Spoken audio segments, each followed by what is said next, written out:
I'm going to be talking to another amazing guy who got overall 9 on the IELTS test at the age of 18. My father's wish, or let's say target, was to make me a lawyer. I wanted to major in law, but Both your parents, they used to read some books to you, some stories to you. yes. On the same day, I got my IELTS results, which was 0.5 shy of 9. And I thought to myself, well, there are 2 reasons to stay in Uzbekistan today. How did it make you feel going from living in a place with fresh air and lots of green nature to a bustling city like Tashkent? My father sold his car when I took my test for the first time. You said your first attempt you got 6.5, right? 6. 6. It's kind of a sign of childish behavior to try to prove everybody wrong. I think it's better to focus on yourself and focus on your overall, development as a person. Do you have copyright to your course? Like a legal document or paper that says it's your course? You can be the smartest person, you can be the wealthiest person, you can be the healthiest person. I don't really care, even if you are my age, because I sincerely believe that you cannot be the best person in the world. You cannot surpass everybody. There is always going to be somebody doing better than you do. Cool. All right. Let's save some of it for the podcast. All right. So you tell us when to start. Hey, folks. Hey everyone, welcome back to another episode of Astra Muse. I'm your host, Muhammad Ali here. Today, I'm going to be talking to another amazing guy who got overall 9 on the IELTS test at the age of 18. 18, right? Yes. I hope I got that right. Well, what's great about this guy is there aren't that many guys out there who's done that, right? I remember when I was 18, I had 7.5 or something. See, kids today are though, they're so ahead of us. They're different. They're built different. They're wired different. So I'm really excited to be talking to this guy today. And if you guys want to hear from him, please keep watching. All right, Mr. Alisher, welcome to the podcast. All right, thank you for the invitation. Yeah. So, would you like to tell our audience a little about yourself?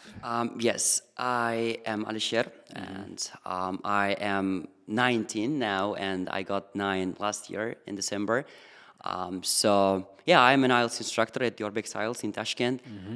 So that's pretty much everything about me for the time being. Yeah. You're originally from Andijan, right? Yes. Do you want to talk a little about your hometown? Like, what was it like growing up in Andijan? All right, so first of all, I should say that I come from a very humble background, but we attach so much importance to education in our family, I think. And my actually father is also a school teacher by trade, and being a teacher kind of runs in the family. And I spent my entire childhood in Andijan, and I came to Tashkent 2 years ago. And what I really like about Andijan is that I think probably because I was born there, that's the first reason, and I also think that people are friendly, and I could actually find all the opportunities for my education, for my early education, and yeah, back then I kind of had a different life because after having come to Tashkent, the life feels faster, I believe, compared to Andijan.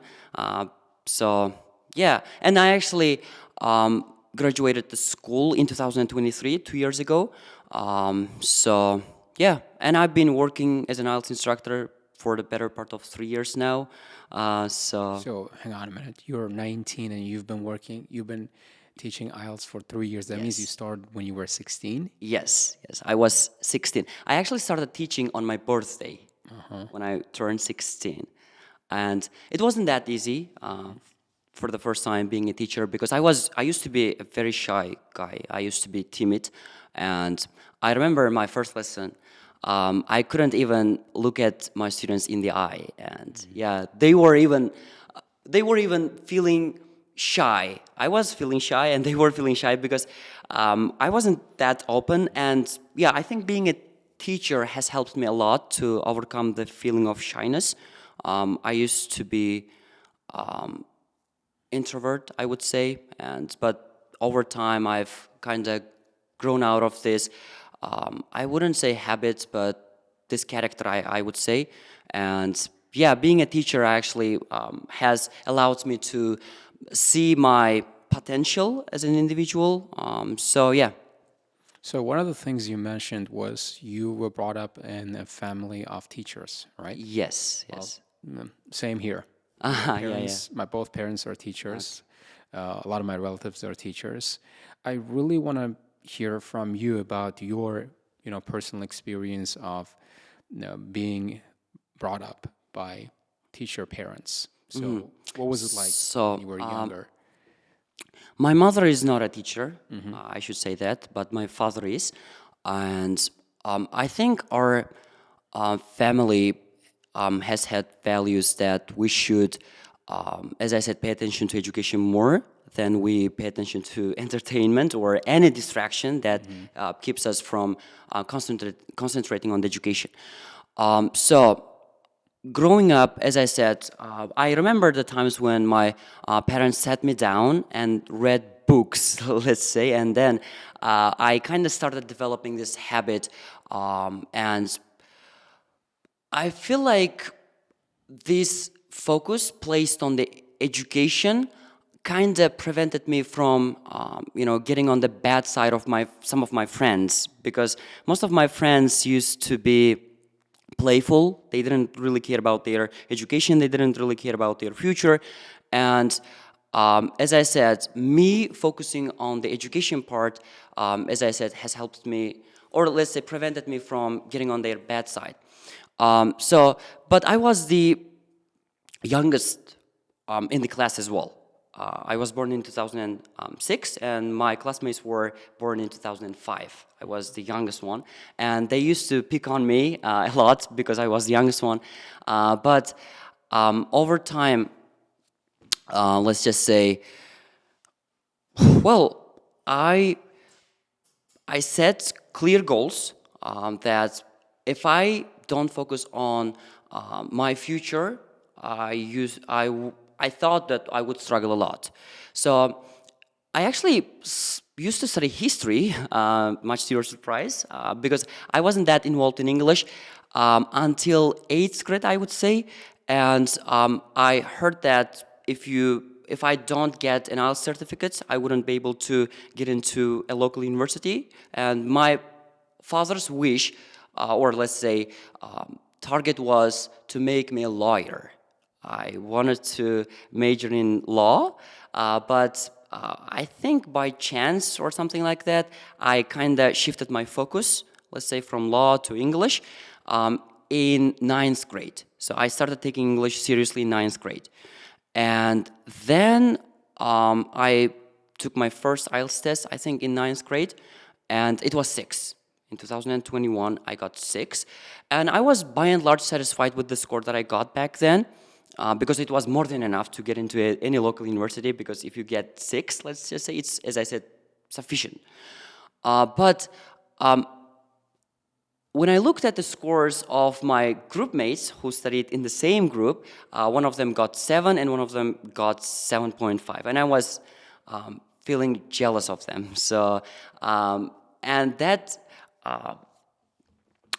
and me being jealous, let's say, pushed me to take the test. And my initial intention was to get 7 and get the scholarship for the US universities. That was my sole intention.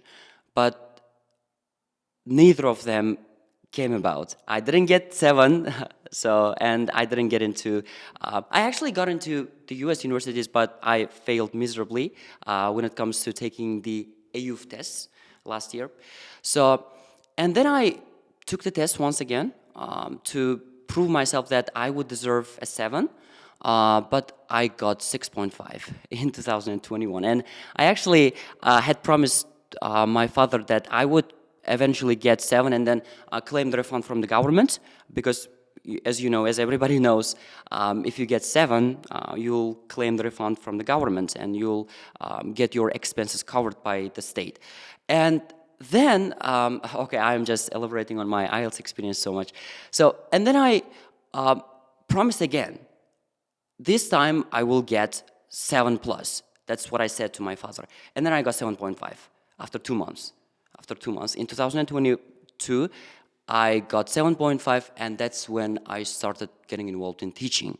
So that's probably the start of me teaching, young kids. So, yeah. Right. So you had early exposure to learning Yes. thanks to your parents' influence, especially your dad. Yes. And you were the youngest in school, Yes. and you got bullied a few times Yeah. Yes. because you were Yes. the youngest, Yes. right? Yeah, I remember also being the youngest in class, and I'd get bullied for that. But Yeah. I'd get along well with some of my friends, but there were some mean guys too who would try to bully me just because of my size and Yeah. my age, and I can really relate to what you're saying here. Hmm. Right. So you said your dad, your dad, or both your parents, they used to read some books to you, some stories to you, Yes. or they made you read books. They made me read So books. they're like it was, Yes. even though you didn't like it yourself. No, no, no. I actually liked reading books. And I actually, so here's the fun part. I wanted to get into school when I was 5, but they didn't allow me to, study when I was at the age of 5. I was ready. In 2011, I clearly remember taking their test and passing the exam with flying colors. I actually passed their exam when I was 5. And because I knew how to write and read at that time. But because I was too young at the tender age of 5, they didn't allow me to go to school. But I was kind of stubborn with my intentions, and I finally got admitted to school when I was 6. And I actually loved reading and writing from a very young age. What kind of stuff did you read? I think anything, mainly fairy tales probably, because I was, interested in how the stories went and how they ended with a happy ending. So, and after that, I started taking geography seriously. I actually started geography before I took history classes, and I actually didn't do that professionally because I was really interested in how the world works. I was really interested in how the world works, how the universe works.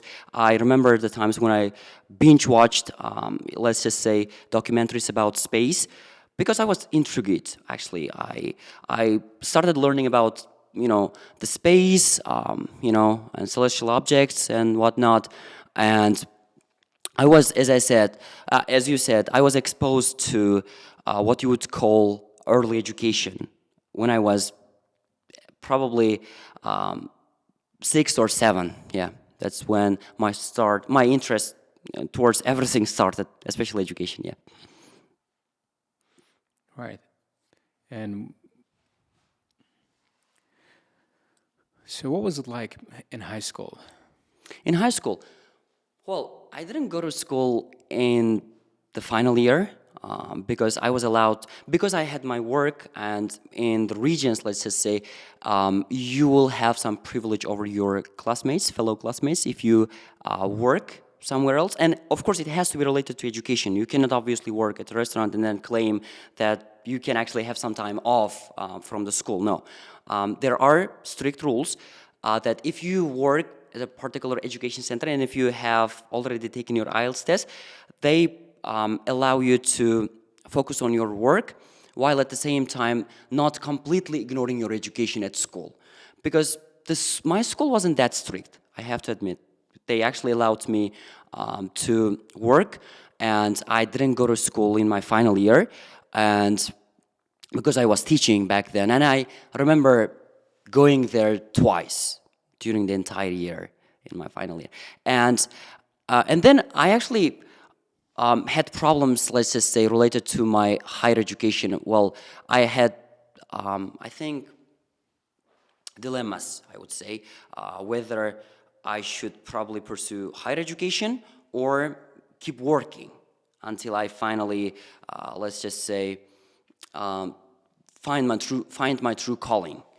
And I was worried that I would fail local exams, and I did. Yeah, it's kind of my expectations came true. So, and then once I finished the school, I applied to some of the international universities in Tashkent. One of them was Cambridge University, with the other name being Millat Umide, IDP IELTS office, right? And I didn't want to study because back then I was financially struggling. Because I couldn't even cover the expenses. Even though they offered me a scholarship, I couldn't afford the education. And I thought to myself, well, I should keep working until I finally, remain financially independent. And then I start education, probably. How do you mean you couldn't afford education when they offered to pay for it? No, it wasn't 100% scholarship. It was 50% scholarship. So it's part. Yeah, it was 12 million sums, but at that time, even though I was working, I wasn't earning that much. Okay, and I actually, just for the record, I actually don't work for the sake of earning a lot of money. And that's something that I have to tell here. But even though I was teaching, even though I had a job, I wasn't paid that much. And I thought, well, if I, let's just say, allocate every salary that I'm getting to education, I couldn't set aside enough money to, let's say, support my family. And as you probably know, the salary that you get at school, especially when it comes to my father, isn't that good. Like being a teacher at a public school isn't lavishly paid, I would say. And by lavishly, I mean you don't get enough money to set aside for your family, except for your own expenses. So I thought, getting into university could strain the budget of my family, and I cared about my family a lot, so I still do. So yeah, and that's when I kept working until now. So yeah. So you were working in Andijan or in Tashkent? Yeah. I have to make it clear here. So I started my work in Tashkent in 2023. I worked for Registan for 1 year, and we kind of had a deal that I was applying for American universities, and then I would leave the job after a year. I actually made a contract for 1 year. And then once my contract with Registan expired, I just made it clear that I was leaving Registan to focus on my EUF exams, which I, as I said, failed in 2024 in August. And then I failed, and I didn't have any other choice because I was actually meaning to study overseas. That was one of my intentions and goals, I would say. But because I failed, and then on the same day I got my IELTS results, which was 0.5 shy of 9 that day, and I thought to myself, well, there are two reasons to stay in Uzbekistan today, because first of all, I failed EUF exams, and then I got that evening, the same evening, 8.5, the strongest 8.5, and a quick question before. What do you mean by EUF exams? İlyurt Umide. That provides you with everything you need to cover your expenses overseas. What that was, because not sure if the audience picked up what you meant when you said EUF. Yeah. I thought it was some kind of an acronym. Yeah. I thought Yes. It's the short form of İlyurt Umide Foundation. Okay, so what kind of? It's a kind of a foundation that funds your education if you get into top 200, 300 universities. Yes. I got it. Yeah. Now let's carry on. And so then what happened when you got the strongest 8.5? And then, because I had been taking the test for 3 years back then, I thought I couldn't afford to give up on this dream of getting a 9. And then I made it clear to my parents that I was staying in Uzbekistan, and I texted Diyorbek, Diyorbek IELTS, and then, much to my surprise, he actually accepted me because I had enough experience under my belt. And then he said, "Come over, let's just start working here." And then I was over the moon. upon upon seeing his message on Telegram. And then I came to Tashkent once again, and I took the test. I retook my writing test, writing section. It was 8, and I got 7.5 when I retook the test. And I actually also made a deal with Diyorbek, but for an uncertain amount of time right now, because I don't want to leave Tashkent after a year, like this year, for example, because I started working at Diyorbek IELTS in September last year. I don't want to jump from one education center to another because that's a red flag for so many people, right? Because for example, if I tell my future employer, let's say, well, I worked at these particular education centers, he might reconsider actually accepting me as an employee, because I would have a history, let's just say, or work record of jumping from one place to another. I don't want to do that this year, because I have been able to find my true place here. I am enjoying my time at Diyorbek IELTS. Everything is super friendly, and I love the team, I love the students, and finally, I think I kind of overcame every barrier that I had to go through as a teacher. Hopefully, I am still in the process of making that come true, so yeah.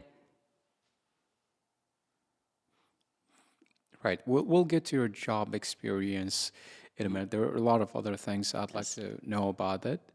But before we do that, would you like to, talk a little more about moving from Andijan to, Tashkent? So, you see, Andijan, I've never been there before, right? Yes. It's a valley region, right?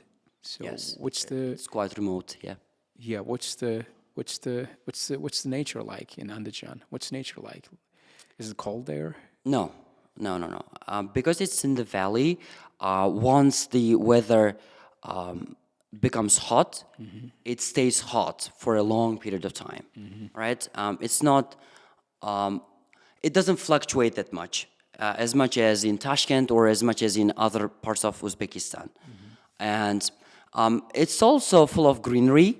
We have all the, as I said, greenery, and we don't have much pollution, air pollution, water pollution, because we don't have many factories, and we don't actually have traffic jams as well.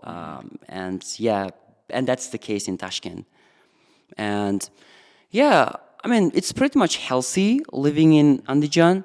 And so how does it make you feel going from living in a place with fresh air and lots of green nature to a bustling city like Tashkent? Yeah, it was hard. I have to face it. It was hard. And I had to take some time before I could finally adjust to the environment of Tashkent. And as I said, the pace of living in Tashkent is so fast, and it actually took me some time before I finally, as I said, get adapted to the environment of Tashkent.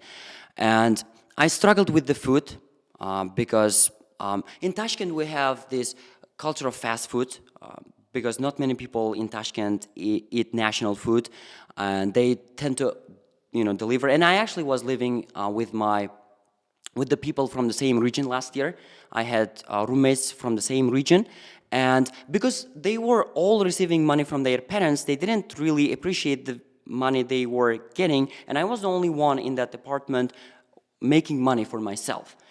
And I think we call this in psychology echo chamber effect, where you associate with 5 people and all 6 of you will become the same person, or at least share the same interests, become a similar person. And I was influenced by their peer pressure because, as I said, they took the money for granted and they were not earning money, and then they were spending money lavishly. And I actually started developing this habit of wasting my money as well. And I kind of had struggles because I was also, let's just say, getting involved in this consumption of fast food, and I became sick many times. And then once you start living independently, especially as a teenage boy, you don't really cook for yourself. especially if you're earning money, you just tend to deliver it, the money. You just tend to get it delivered to your house, and that's what I did probably. And the food, first of all, and I wouldn't say I experienced culture shock because I was expecting people in Tashkent, many of them, let's say, to show localism, but they didn't show any, let's just say, discrimination because I was in the region, because I came from the region. I didn't experience any of that, and contrary to what many people believe, not many people in Tashkent pick on you just because you are from the region, or at least this is what I experienced. This is from my own experience. And finally, the pace of life, of course. So I could actually finish so many tasks when I was in the region, but I cannot actually handle multiple tasks at the same time when I'm in Tashkent. Probably because I have a job, but I don't know. So the pace of living in Tashkent is quite different from my own region, Andijan. Yeah. So, you think you'll be Staying in Tashkent? yeah, you think you'll be staying in Tashkent, or you're planning to go back to your hometown? Like with me, I knew I wasn't gonna stay in Tashkent after I graduated university. Well, in fact, as soon as I was out of university, I came straight back home.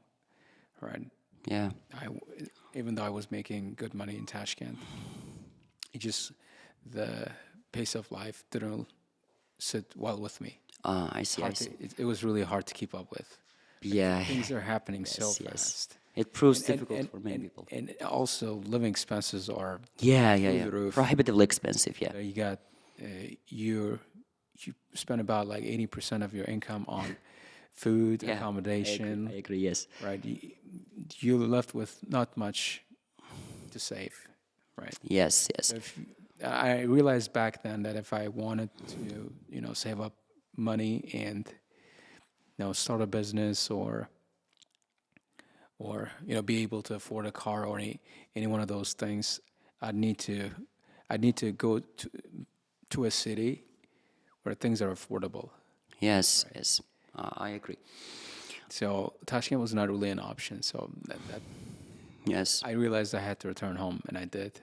So I'm asking you how you like living in Tashkent, because I haven't been there in a long time. I don't know what it's like now, but I keep hearing from people I've had on the podcast that Tashkent is turning into a hub for rich people, right? Yeah, I see. Unless you're making 7-8 figure numbers, you're not really gonna be able to afford Yes, yes, living in yes, Tashkent. yes. So You have to earn handsome money, yes, to essentially remain financially independent in Tashkent. But as for me, I think I will keep living in Tashkent because I feel like, I don't know what many people think of this, but for me, in Uzbekistan, the first, I would say the changes, the developments take place in Tashkent first, because it's a capital city. And I want to be exposed to new changes firsthand in Tashkent. And I actually brought my parents from Andijan, and they are living with me right now. And I actually have cut down on my expenses because they are living with me, and they don't really allow me to spend so much. And I actually don't really have to spend a lot of money on my food and clothing nowadays because I have my mom to do, let's say, to do the cooking, to do the laundry. But when it comes to my expectations, I think, yeah, I will keep living in Tashkent. Maybe I will spend my retirement years in Andijan because I don't know. I feel like I developed fast in Tashkent, so that's probably one reason. I cannot really elaborate on this answer, but still, yeah, I have this intention of, let's just say, remaining in Tashkent. let's say for the next for decades, I would say. Yeah. Right. How about your university? Like, don't you want to Yeah. study abroad? That's the question that I get asked a lot. So let me be clear. Yes, I will hopefully pursue higher education, but first I want to settle in Tashkent in a sense that I should buy a house for myself, because the cost of housing keeps increasing year on year, and there comes a tipping point at which I think not many people will be able to afford housing in one shot, like by just spending their money without getting into debt for a long time to come. So I am actually thinking of buying a house first, and then I think I probably will pursue my higher education. So yeah, and that actually sounds weird, I understand, but yeah, my first goal here is to settle down as a dweller, as a permanent dweller, and then probably focus on the education. And of course, I'm not actually postponing my higher education just because of one reason, but I want to become financially independent first, and then focus on the higher education, because I know that if I don't get 100% scholarship, I will be spending a lot of money on higher education on the university. So, yeah. Right. So for now, university is out of the picture, right? Thinking about Yes, university. and my mission now is to help as many students as possible, because that's what I've been doing for the better part of 3 years now. And when I see them, get their desired band scores or get into the university that they want, I derive a lot of pleasure from what I'm doing. I think that's why I'm doing what I'm doing, and I will be doing this job for the next probably 2 or 3 years before I finally decide on my education. So yeah. And I believe that teaching is the best education, because you actually teach students what you already know, and you solidify your knowledge along the way. And I also, let's say, step out of my comfort zone, as I said, by just focusing on the education. But for the time being, teaching is what I'm busy with, preoccupied with. So probably for the next 2 or 3 years coming, I think I will be doing my job, yeah.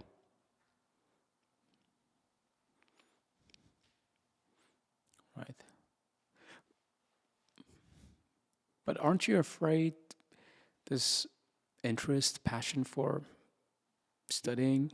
Will fade away one day? Yeah. Aren't you afraid that like you might just turn 25 or 40, before you can afford to buy a house, and then you might decide, well, Okay. I'm too old for this now. I'm just gonna settle down. No, I don't think I will postpone my education to the age of 25. I don't think it's gonna happen. But Because you see, unless you're making a ton of money every year, you're not gonna be able to afford a house anytime soon, especially in Tashkent, right? So yeah, probably. But I actually, well, my father sold his car when I took my test for the first time, and I actually returned my debt to my father by buying him a car this year after getting a 9. So I think if you put your mind into something that you think it can happen, it surely will. I believe so. Yeah, I guess I can.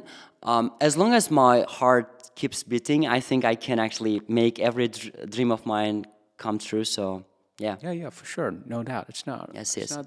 It's not. I'm not really doubting your Yeah. skills. What I'm trying to say here is, you see, you probably may not realize it now, but when you get older, your priorities change, right? So right now, you're all about helping people, right? Learning and building yourself, your life, your career, like But as you grow older, that vigor, that enthusiasm starts to fade away, go away, right? And when you don't have that in you anymore, you're not gonna want to go abroad to study. You may not gonna want to get into university because you might decide that it's not worth it. You might decide that you don't Well, you don't want it anymore. You don't have that I'm a energy. big believer in the fact that anything can change in an instant. So I can actually change my mind at any time soon. So I cannot have a say on my future quite yet. And I just let things run their course naturally. So yeah, I will actually, I'm determined to pursue my higher education, and I will do that. But for the time being, I want to focus on one thing for a certain period of time, and then probably shift my focus to my education. And of course, as I said, education has always been my highest priority, and I will get back to what you would call traditional education, all right? And for me, learning process itself is education. Anything I'm learning, anything that I'm doing that's beneficial for my studies every single day, it doesn't have to be in the confines of a university. But I believe that, of course, as I said, I'll get into a university of my dream. But for the time being, as I said, everything that I'm learning to feed my brain is a type of education. So, yeah. Yeah. And I'm a rather probably interesting person. So, yeah. Well, what do you see yourself doing like in 10, 15, 20 years? You think you'll still be involved in teaching? How about your dad's dream of you becoming a lawyer? Or is it long dead? Yeah, yeah. And my father wasn't that strict on that dream, on that goal. Let's just say, if my father had been that strict, he wouldn't have ever allowed me to become a teacher, or at least to be a teacher for 2 or 3 years now. And he wasn't that strict. Of course, he was strict with our education, but he wasn't strict with me being a lawyer. Because here's the deal. So when you are grown up in a village, you look up to people who have social status, who are at the top of this social echelon, I would say. And in our region, the people at the top were lawyers, and that's probably one of the reasons why my father actually wanted me to become a lawyer, probably. And it's a weird reason, I understand. But I just made it clear to my father that I wasn't that really interested in becoming a lawyer, because you have to deal with people's problems a lot. Of course, it's similar to teaching, because you have to deal with students' problems as a teacher, but it's a different ball game when you are a lawyer, let's just say. And I believe that you will have a lot of enemies, I think, when you are a lawyer, because you are basically protecting the law, and by extension, you are becoming against who violate the law. And so I think for safety reasons, probably, so I just didn't like the whole idea of becoming a lawyer myself. So yeah, when I reached the level of high school. So you think you'll still be in education, involved in education Yes, next yes. 2015? So you've made up your mind to stay a teacher. Yes, I think you are practically a teacher in any job if you know something about it, right? So, for example, if you are a parent, let's just say, you are a teacher for your children, and if you are a blogger, let's say, you are a teacher for those who want to be the same person as you. I think labeling that job, let's just say teaching, let me put it this way. So you don't have to be a teacher to be a teacher, if that makes sense. So I'm a teacher by trade, of course, but it doesn't mean that being in the classroom is being a teacher. As I said, if you have intimate knowledge about something, then you can be a teacher yourself in any job. So, yeah. Yeah, that really makes sense. Right? This is kind of sounds like the thing I used to say too, right? In one of my old podcasts, where right, I don't really like the idea of putting people in boxes. Right, you can be anything you want. Yes. Right, and that kind of goes against the whole this stereotype, the idea that you should go to university, school, get a degree, then you can go and get a job. Yes. Right? You have to get that education within the confines of some kind of an accredited institution. Like that was my view back then. But now I realize that you do need that degree, you do need that diploma, because you got what you get out of university is that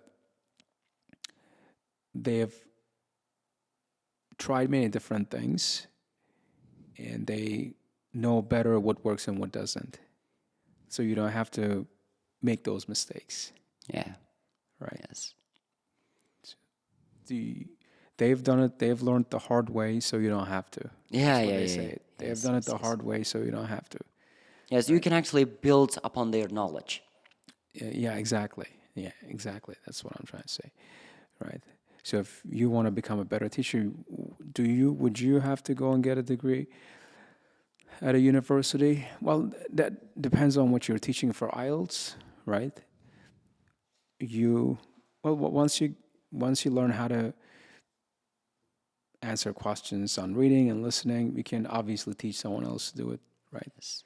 But that doesn't really directly translate to teaching skills. Yes. Like that's something that I'm now deciding to just starting to realize, that I see there are a lot of kids out there with impressive scores, but we got some other teachers who got not that impressive scores, but they are so much better at teaching. Yeah. Seasoned teachers. Yeah. Yeah, so much better at teaching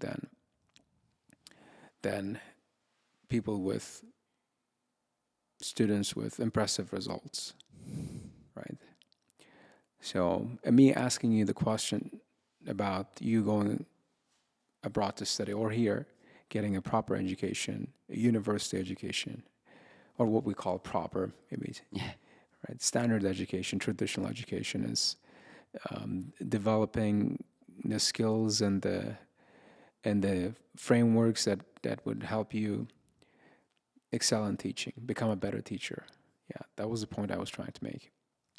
Anyway, so let's talk about your experience of getting 9. You said your first attempt you got 6.5, right? Six. And then you got 6.5, and then you got 7.5, and then you went from 7.5 to 8.5. No.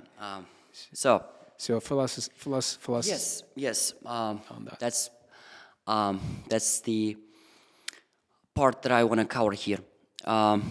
Well, once I started teaching, as I said, I was a very shy kid teacher because I was 16, obviously, and I still look young in front of students because I am young, and I thought that if I get higher than 7.5, if I get, let's say, 8 or 8.5, my students will not leave my classroom. Because I was young, I didn't have much experience in teaching, my students kept leaving my classes. I did have a very low student retention rate. And then I got 7.5 once again in 2022. It was a horrible exam. I was actually expecting 5.5 in reading, but it turned out to be 7 because I guessed all the passage 3 answers because I didn't understand what I was reading.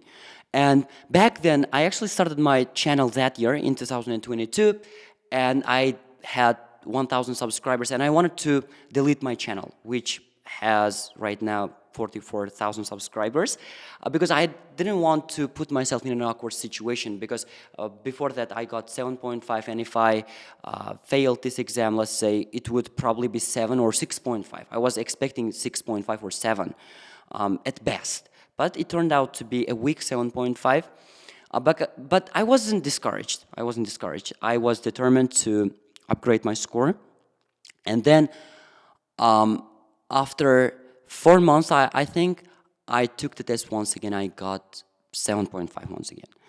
It was 3 7.5s back to back.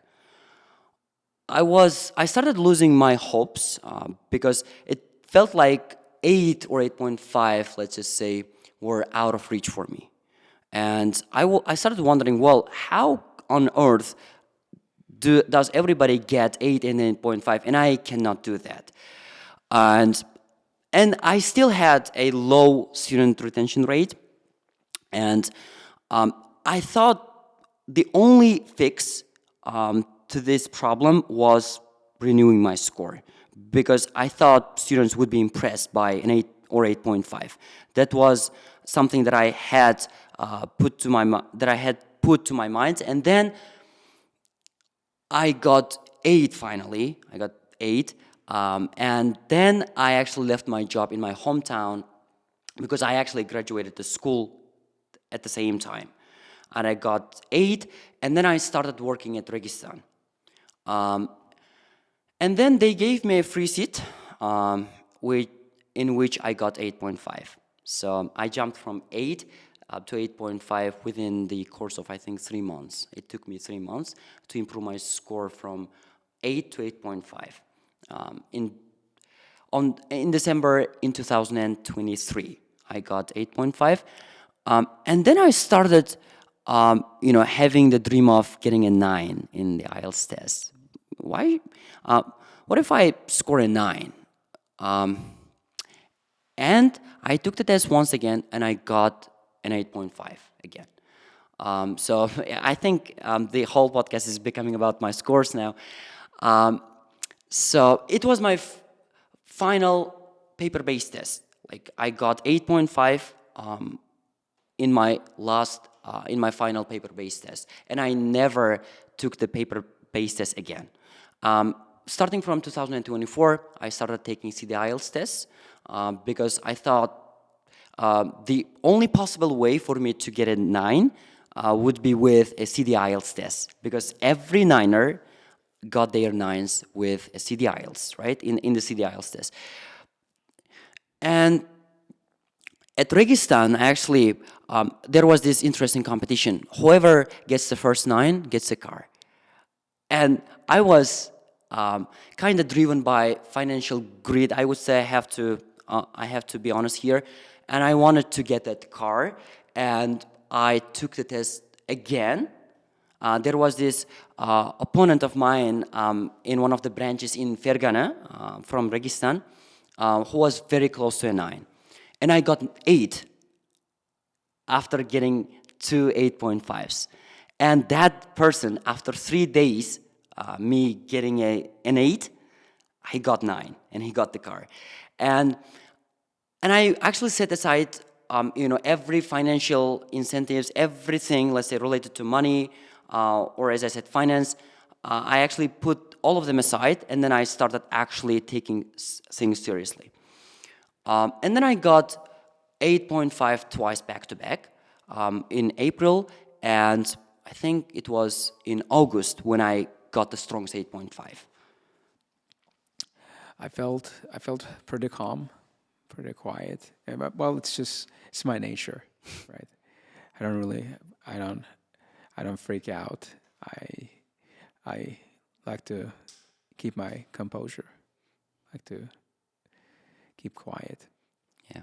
Now, I'm really curious to know what your dad say when you got overall 9. So what was his reaction when you got a 9? Or was he the first person to find out you got a 9, or did you share this news with anyone else? Yeah, I actually broke the news to my channel first. Okay. Because getting a 9 had already become my personal validation of my potential. And of course, it's just a test. It's just a piece of paper. And when I actually was constantly getting 7.5, people in my channel started making fun of me, saying that I am the definition of a 7.5. And then when I was constantly getting an 8.5, then I became the definition of an 8.5, and they started as I said, making fun of me, and then saying that I would never be able to get hold of a 9. And I was determined to prove them wrong. Of course, it's kind of a sign of childish behavior to try to prove everybody wrong. I think it's better to focus on yourself and focus on your overall, development as a person. Because after 3 days, nobody's gonna care if you get a 9 or an 8.5 once again, right? And I actually broke the news to my channel, and so that everybody would find out that I became a 9er. And then I actually called my father on the phone, and he was actually expecting that. He didn't really show a lot of emotions, but he was happy.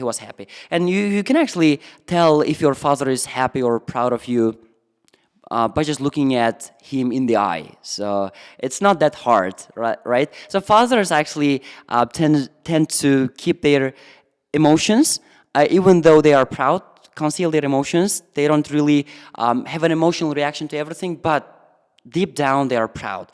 So my father actually was happy because he also maybe had the gut feeling the same way that I did. And I broke the news to the rest of my family members. My brother was the next person to find out. And I actually, the first person to know in person, let's say, that I got a 9 was Diyorbek. And I was in the classroom. I didn't have a class because it was the start of a holiday on December 27. It was already the start of a holiday. And Diyorbek was also happy because I knew that he believed in me, and yeah, he hugged me. So it was special. And so yeah, the first person in person, let's just say, to find out about my 9 was Diyorbek. Yeah. And yeah. Right. And then IELTS supervisors, IDP supervisors were also expecting me to get a 9 because I always showed up to the IDP center, right? And then they knew me, and every time I saw them, they would say, "Well, when are you going to get a 9? We are fed up with you coming to this center over and over again." And I said, in my retake exam, I'm not gonna come anymore. So I think I got a 9. So I think I actually intimately knew that I got a 9.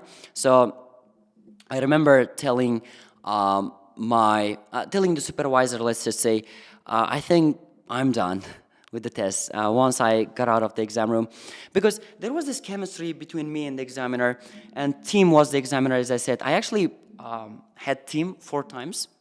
He gave me 5.5, 8 twice, and 8.5, yeah. And I think the last time that I put on my performance, and as I said, I talked about this echo chamber effect in psychology, right? I actually mentioned this in part 3. I think that kind of elevated my score to an 8.5 once again. So probably if you can show the examiner that you have a level of understanding about something outside IELTS, then I think the examiner will hold you in high regard, I would say, compared to the rest of the candidates who bore them to death by repeating the same words or using the same ideas. So, yeah. Right. And what was it like working at, so you said you worked at Registan, right? I really wonder, I've heard that it's one of the biggest schools in Yes. I think it's Uzbekistan, by right? far the biggest education center in Uzbekistan. So how many branches they've got? I think around 40, I would say. 40. Like, they are all over Uzbekistan. All over Uzbekistan, Yes. except for in Bukhara. yeah, probably, yeah. Yes. They're yet to enter this market. Yes. Now, so what is it like working at Registan? So, What are their well, rules like? I actually didn't make it publicly known this, but I actually wanted to work at IELTS zone. I didn't have any intention of working at Registan. It actually happened out of the blue. So once I left my hometown, I actually texted Begzod Mirahmedov, and he said that he would probably consider giving me a job right? And then when I came to Tashkent, I started. How did you get his number to contact him? Is he? Yeah, I actually used to send him my scores. Every time I updated my score, I used to send him because I actually studied in one of his writing courses, and he knew me back then as well. So, and then I started not getting a reply from him, and I thought he had already ignored me because I was too young, probably. Maybe this is what he probably thought at the back of his head. And one of my acquaintances, Jahangir Aka, who still works at Registan, I think he got 8.5 more than 20 times. He is one of the probably up and coming Niners, hopefully. And he offered me a job at Registan. Why don't you work at Registan with me, right? I know you, and you have enough experience in teaching. That's what he said to me. And then I actually contacted their manager, and to my surprise, they accepted me. Probably because there was a vacancy for the role of a teacher, and I didn't have much struggle getting the job, but it wasn't that easy for me to get adapted to the environment of Tashkent. Students in Tashkent are, I think there's a world of difference between students in Tashkent and students in the region, but students in Tashkent, many of them know Russian, which means that it gives them an extra edge over their counterparts in the region, because in regions, students who are learning English are learning another language for the first time. They don't really know Russian. They don't really speak another language other than their native language, Uzbek, right? But in Tashkent, just because many of them know Russian, they don't really have many difficulties picking up English, I would say. Because once you, I think this is my philosophy when it comes to learning a language. Once you know a certain language other than your own language, I think learning yet another language becomes easier for you, because you know the pattern, I would say. But it's now, it felt progressively easier for me to work with students in Tashkent. But I didn't have many students at Registan. And it's not because they didn't give me enough students, but because there are so many subjects at Registan, they don't solely focus on English and IELTS. They actually have different subjects, which means that students who are enrolling in the courses are not coming to English itself. They are coming for other subjects as well, chemistry, math, right? The subjects needed to get into a local university, right? So, and because of that, I think I didn't have many students. I don't actually have any complaints because I understood the situation, and they already had experienced teachers who had been working with them for more than 2 or 3 years. And of course, for a newcomer teacher, it's natural for them to test you so that they will be able to identify if you are really the fit, let's just say, for the role.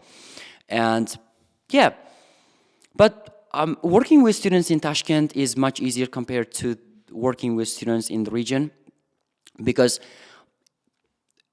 students in Tashkent are driven, intrinsically driven, because the competitiveness, the sense of competitiveness in Tashkent is so intense that you have to be able to catch up with other students, or otherwise you're going to fall behind. But in the region, people tend to be laid back. They don't really take everything seriously, right? And so, yeah. You should probably speak for people in Andijan, not for people in other regions, because I wouldn't say that for students. Probably, yeah. I'm biased, so yeah, probably. I would say, like, I see a lot of the students who come here to this school, whom I've been teaching, or a lot of them I see. Well, yeah, there are some slackers. There's slackers everywhere, but as someone who's worked both in Tashkent and at many schools a couple of schools in Tashkent and a couple of schools in Bukhara, and someone who's been teaching for almost 6-7 years now, Uh, I, I think students in the region are more competitive, more driven. Yeah, yeah. Because if you think about, well, Tashkent, there are a lot of distractions, Yes. right? So Entertainment. as competitive as you may be, you're always as always distracted by fun, like entertainment. You got you got shopping malls, right? You got movie theaters. Ask me how many movie theaters we got in Bukhara. Probably just a couple. You got dozens in Tashkent, right? Yeah, how many shopping malls we got in Bukhara? Probably a couple. You got 10, 15, 20. Just their number keeps growing, right? So you got more leisure centers Yes. in Tashkent. So naturally, students, even if they tried, have a hard time staying away from distractions and focusing on what they want to learn. Yeah, yeah, yeah. But in the region, you don't really have those distractions, which is one of the other reasons why I decided to return to Bukhara, because I really like the laid back and the quiet, distraction free environment here, where you can really focus, or you can have that sort of undivided attention that you were talking about earlier, right? So Yes, yes, I agree. I agree. I wouldn't beg to differ here.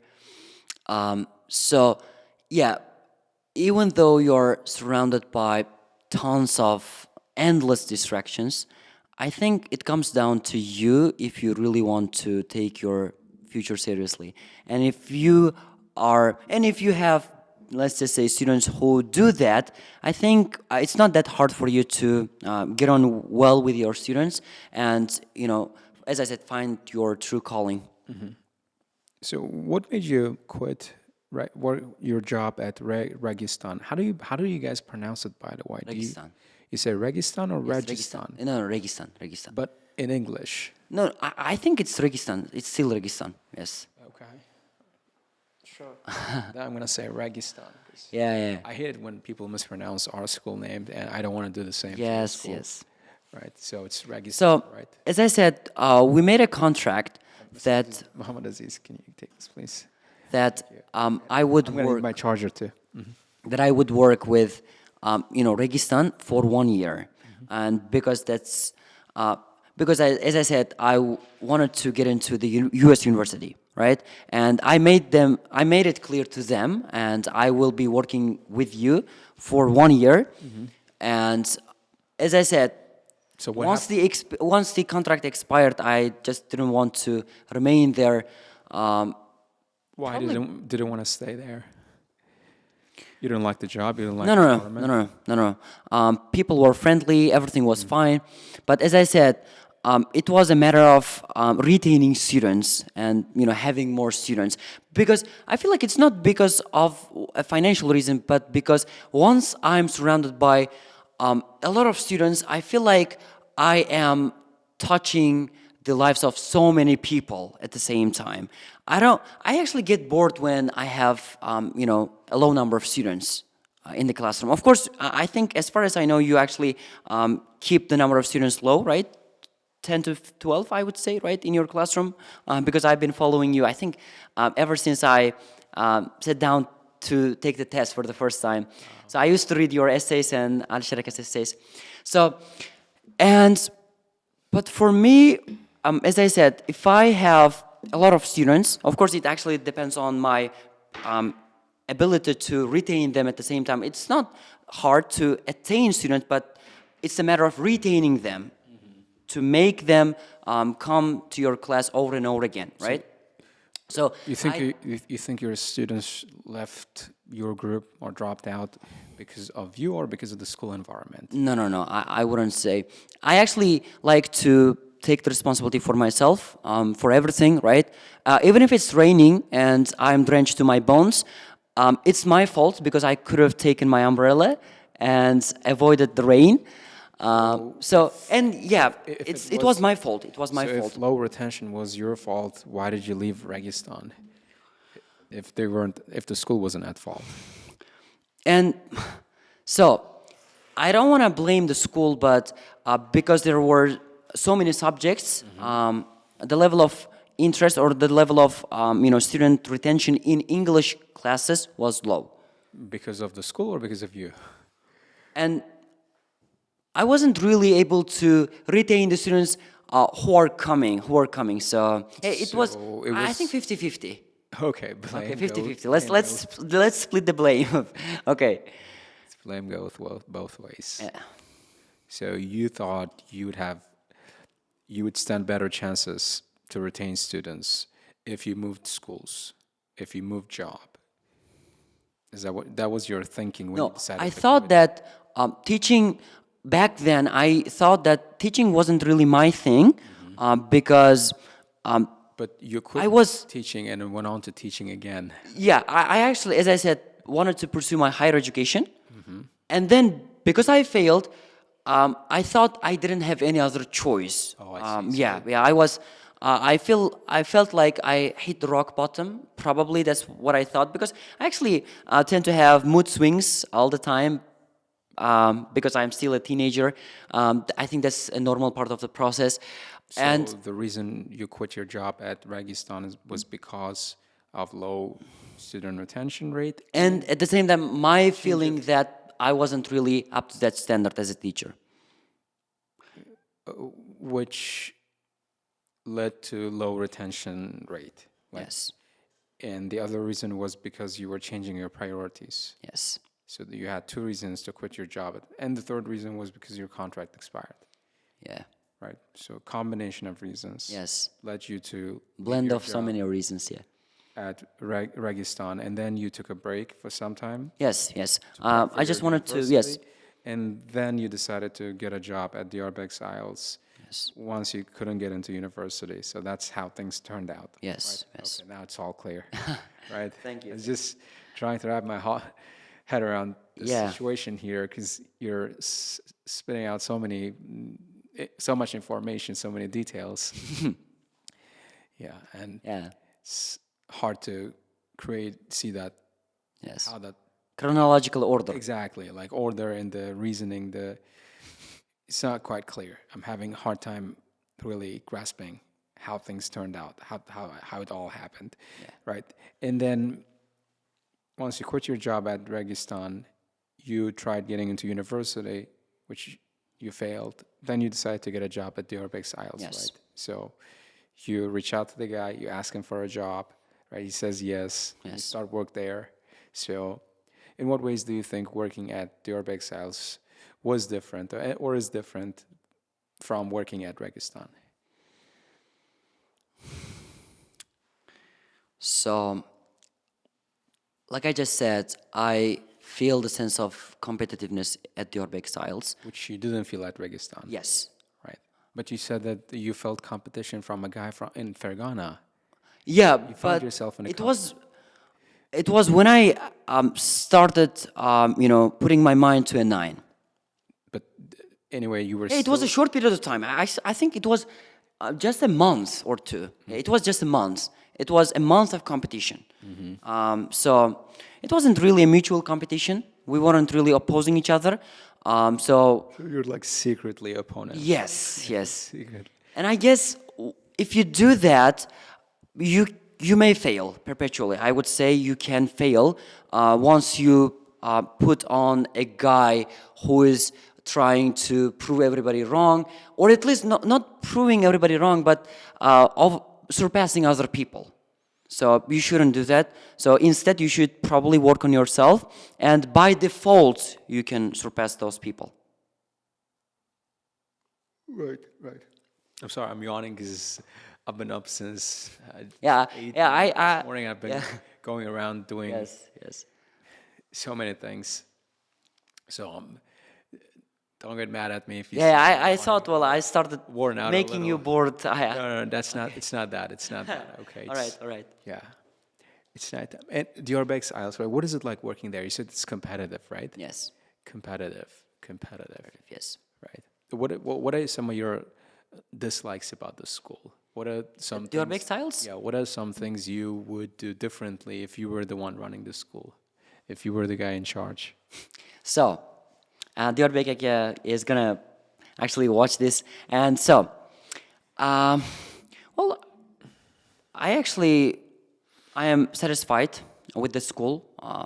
I think 99% of the time, and the only thing that I would probably see to be done differently is the level of paperwork. I think we should cut down on the amount of paperwork. I think we have to, let's just say, take the attendance of students who are coming to classes on a piece of paper.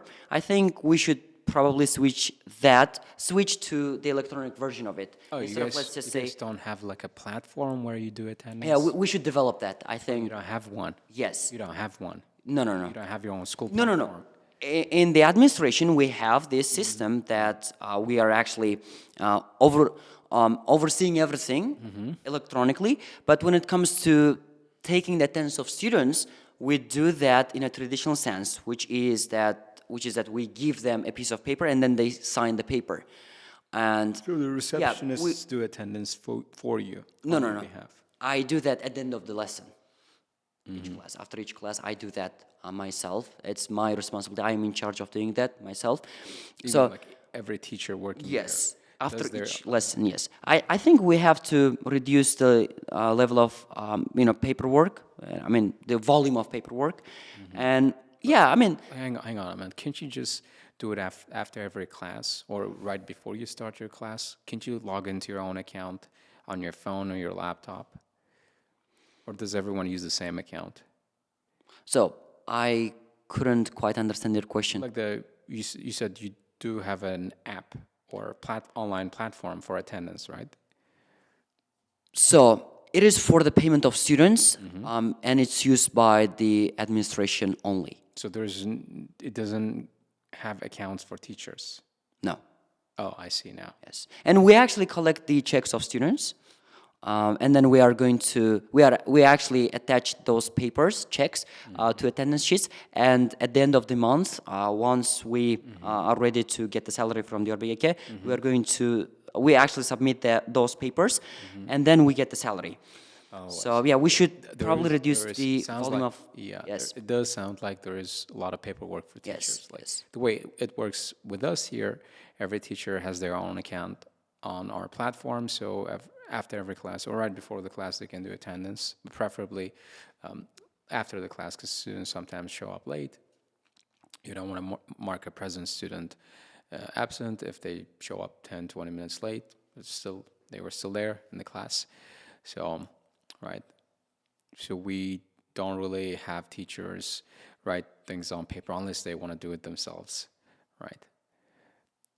Yeah. Yeah, but it's not a big deal. It's not a but big deal. yes, I would like to see that cut down, because I actually have to deal with so much. I actually have my online groups as well, which means that I cannot really keep track of everything that I am doing. So sometimes I actually forget to get my salary on time. So I actually have a lot on my plate. So yeah, I would like to see that cut down, and then probably things will get smoother, I would say. Right. How long do you think you intend to? How long do you think you will be working at this school? I think I will be remaining in the school for the next academic year as well, to say the least. And if I actually one of my intentions is to get into the same university as you went to, which is Westminster University in Tashkent, right? I actually want to pursue my major, which was business and administration.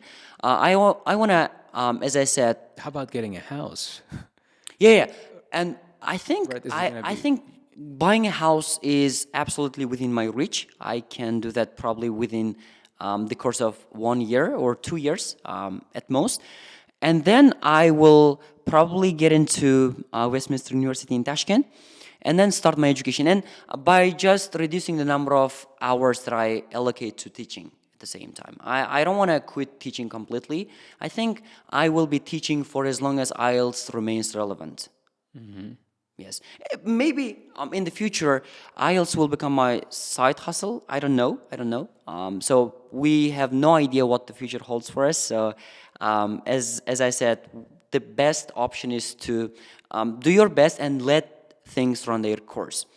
And that's one of the approaches that I have to life. So yeah, I will be remaining in the school for the next years to come. And then I will probably buy the house, and then I will, of course, pursue my higher tertiary education. Yeah.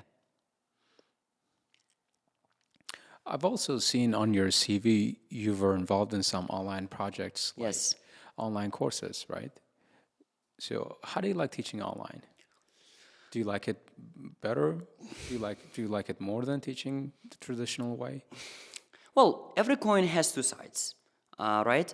Which means that there are certain advantages and disadvantages of online courses. And let me kick off by telling you some of the desirable aspects of online teaching. So it's flexible. First and foremost, it's flexible. You can actually schedule lessons according to your availability. Of course, it's kind of similar in offline courses as well. But for me, it is the flexibility that I like most about online teaching. So, and at the same time, I actually can conduct my lessons from the comfort of my house, right? I don't really have to be physically present in a particular office to hold my online lessons. And also, I don't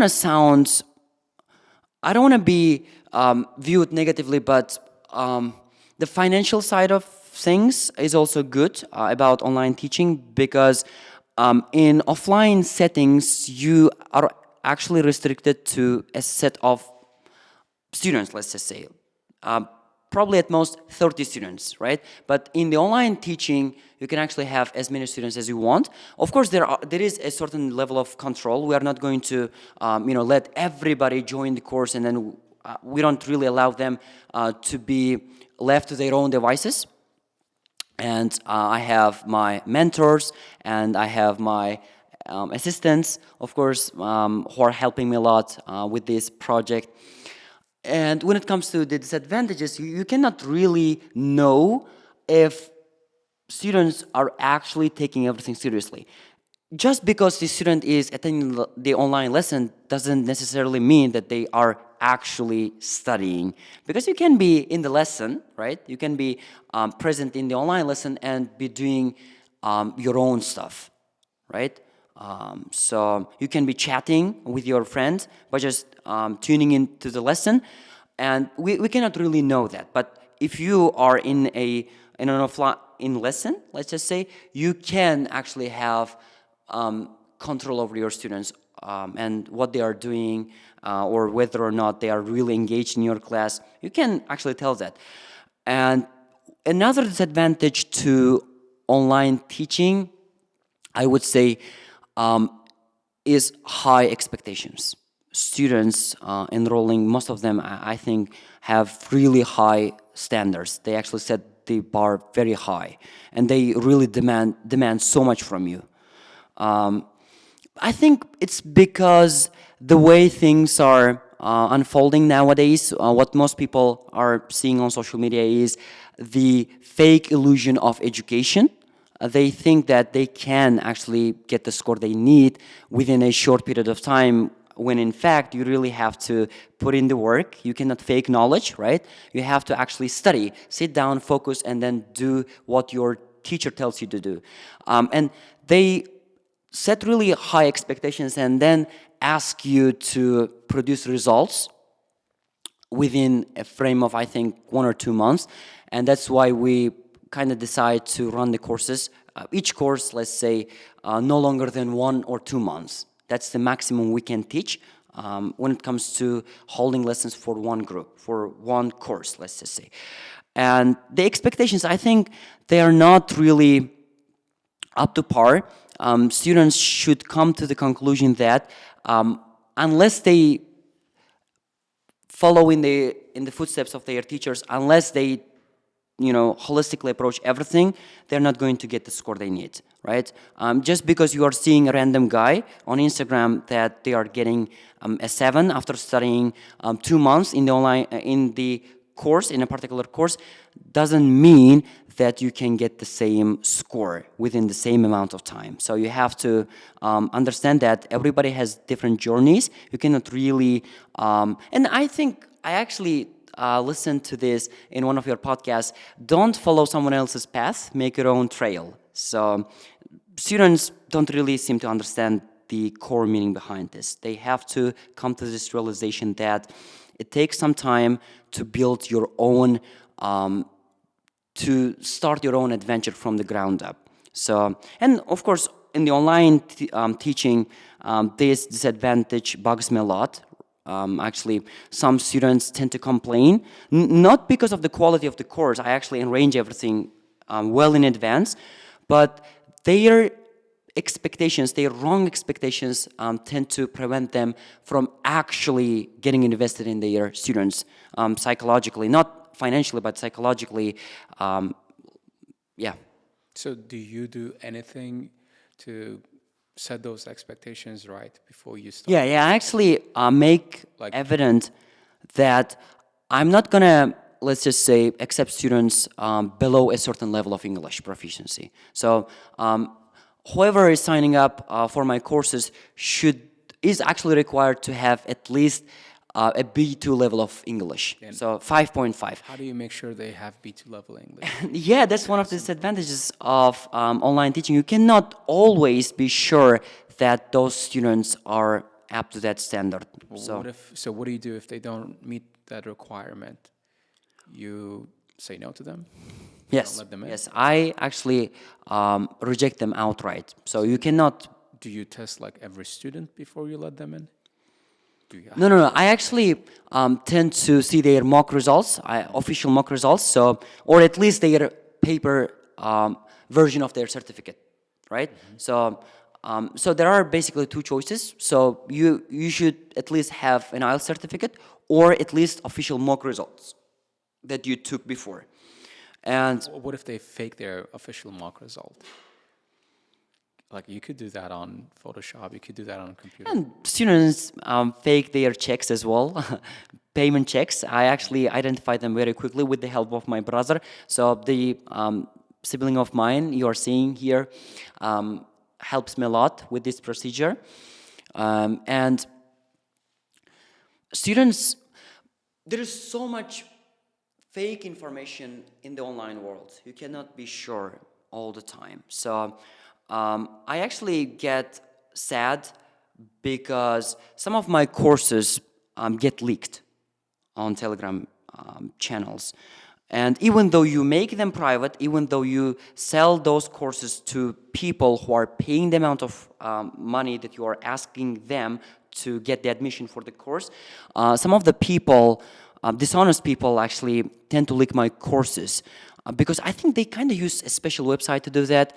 And once I actually close the admission for the course, they start leaking those courses. And not my course only, but the course of so many teachers out there. So yeah, you cannot actually control everything in the online world. So yeah, that's one of the disadvantages of online teaching. Do you have copyright rights to your? Yeah, we are working on that. We are working on that because it's been brought to our attention quite recently. No, I mean, like you said, you're mad at people for leaking your course, right?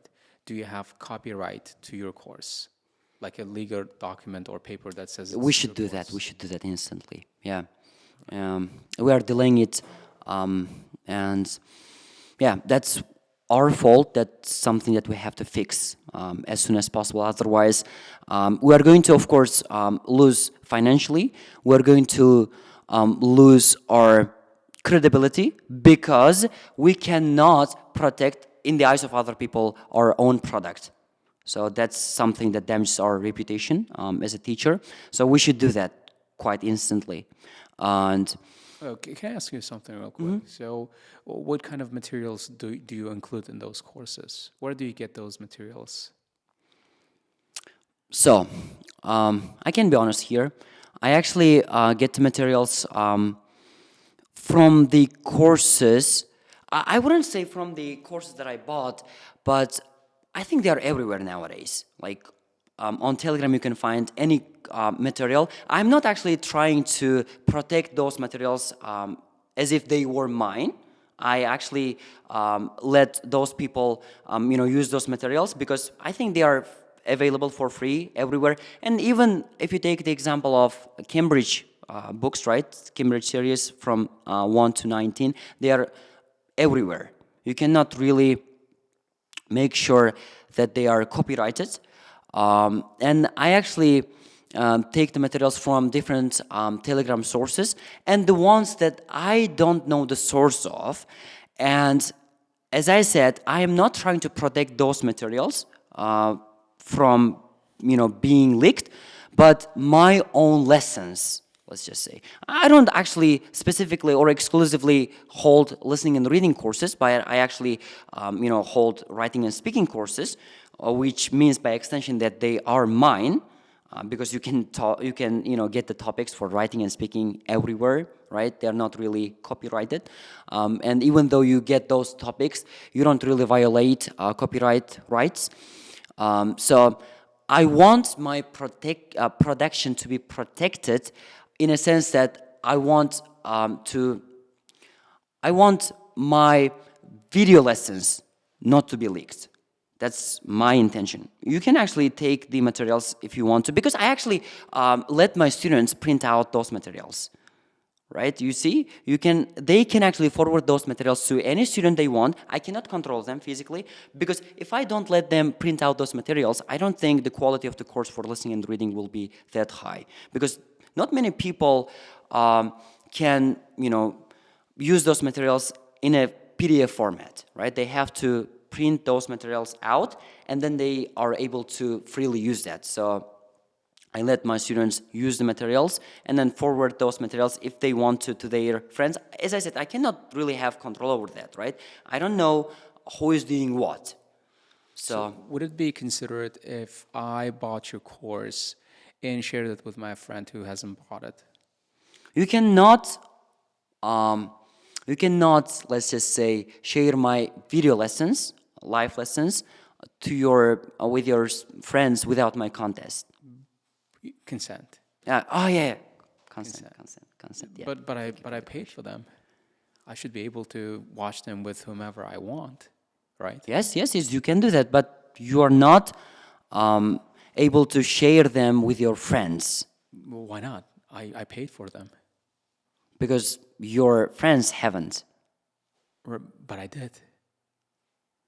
You see it right there. Yeah, So and here's the thing. It's like this. An ordinary student cannot physically forward video lessons to their friends.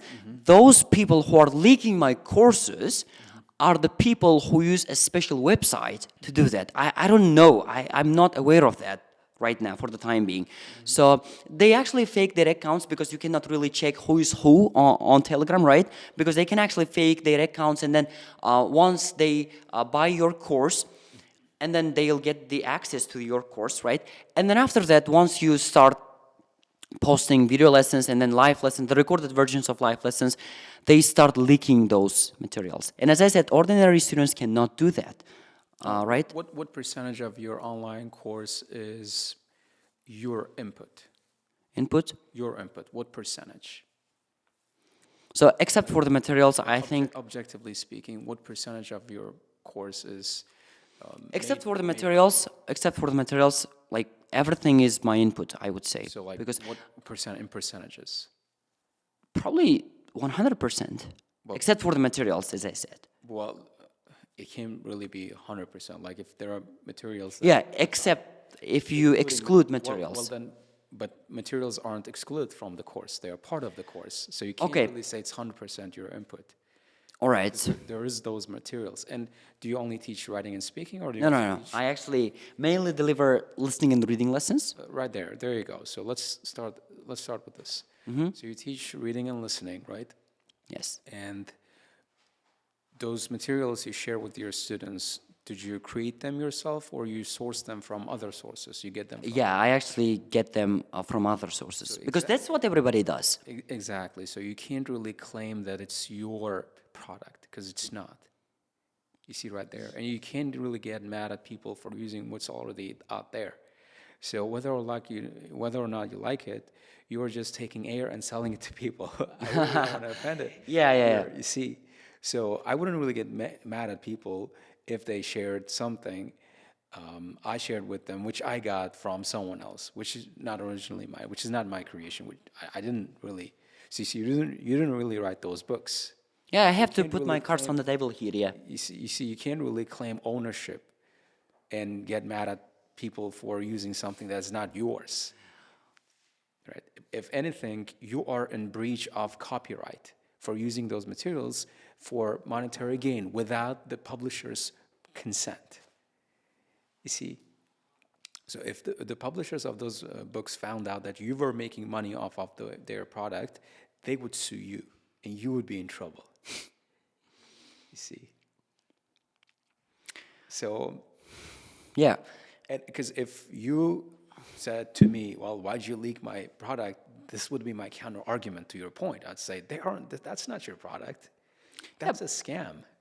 Because you're claiming it to be your product, but it really isn't. Yeah. That's my issue with online courses. A lot of people out there putting these materials, claiming that those materials are theirs, putting their school's logo or their name. No, I don't want to. I actually don't. What I'm trying to say is, like you mentioned, was your product when in fact it wasn't. Is in telling people that they shouldn't leak this material because it's their property. Well, it's not. It really isn't. Unless it's a writing tutorial you built from scratch. Yes. With just a topic, mere topic, nothing else. And everything else, the whole essay is yours, the explanation is yours, breakdown is yours, it's all your voice in the video. That is your product. Yeah. But if you're teaching a reading class where you're using Cambridge materials, that is not your product. Yeah, and that's well, the walkthrough part is maybe. That's where your input is. But I wouldn't get mad at people for, sharing the book, because the book is out there. Yeah, that's the thing. And with the tutorial thing, like even if you were the one who made the tutorial using Cambridge materials, you should still be okay with people sharing it with each other if they paid for it already. Like I use a lot of online courses. My friend Alisher bought. I didn't pay for it in my class for teaching purposes. Cambridge books. No, I'm talking writing tutorials. Writing tutorials. tutorials and then some speaking tutorials, right? Which I didn't pay for. My friend Alisher did. I wouldn't call it leaking, honestly. I would call it sharing. Yeah, I actually. Someone did pay for it. Yeah. It's like when you buy a car, right? So the car is under your name. Is the company going to sue you if you share it with your dad? Of course not. You paid for it. You own the car. Yeah, I actually have to. You get it? I actually, yes, understand where you're coming from. I actually have two arguments for that, counter arguments for that. So first of all, it's not always the case that my listening and reading courses are being leaked, and I'm not really mad. Oh, you did at say that, you that were yet. mad at And that. I actually mad about said the that- fact that my writing and speaking courses But are you being said leaked you mainly, most. You said you mainly teach reading and listening. Yeah, but Online. but not many those people who are leaking leak my writing, leak my listening and reading courses. Not many of them. What they mainly leak is my writing and speaking courses. Okay, now let me ask you this question here. What percentage of those courses is your input of writing and speaking? Let's start with writing. Yeah, What percentage of the writing course is your input? And you have to be honest here. yeah. I actually take the topic from Google, and then I teach in my writing lessons what's what in writing. So you have to approach this question type this way. You have to present your arguments this way. That's what I teach them, and I actually give them the same homework. I mean, if I teach them the discussion essay today, I will give them the discussion essay as homework. And yeah, it's all about me teaching them and doing the practice in writing lessons. So, and I actually check their essays, which is also my work. And when it comes to speaking courses as well, I teach them how to speak. I mean, how to give answers for particular questions in part 1, part 2, and part 3. And I give them the same homework. I actually give my students the mock test. I think, given the amount of physical work that I allocate to my courses, especially for writing and speaking, I don't think they should be leaked, right? And yeah, and it's not me always being mad at those leakers. It's students who are buying my courses with the money their parents are giving them. And then they obviously become mad because many students out there, without paying any money, are using my leaked courses. As I said, I'm not actually claiming 100% ownership for everything. I understand that Cambridge materials are theirs. I mean, Cambridge University Press, right? But once they pay the amount of money needed to enroll in the course, they claim that they should also be able to use the same course for free, right? Because other people are doing that through leaked channels, through leaked links. So that's the number of complaints that I get from students. Yeah, and speaking of Cambridge books, I think that, of course, I don't want to claim, ownership of everything that they are producing, which is not mine. Every teacher out there, whether they are online or offline, uses the materials without really the consent. Was it the consent? Yeah. Yes, consent. So, of course, it doesn't mean that I hold the right to do the same thing, but I don't think I should be held accountable for that if other teachers are not held accountable. Yes. So then, using the same logic, using the same principle, Yes.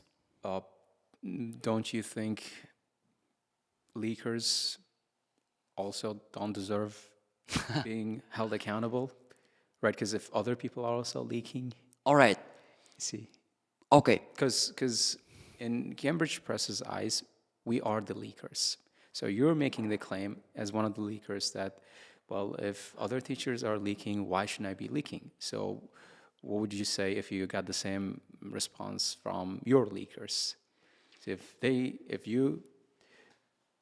you wanted to call them out and say, why are you leaking my stuff? And they'd say, oh, well, there are other guys leaking your stuff, so why you're picking on me? You see? So, What I'm trying to say here is, it's natural that stuff gets leaked, like unless you patent it. That's how it works in the industry, like manufacturing industry. If you invent a device, if you want to claim ownership of it, you have to patent it. Unless you have a patent paper that says you are the legal owner of that product, you can't really get mad at people for copying, right? yeah. It's like Tesla. They have no patent for their technology because they want the world to copy them, right?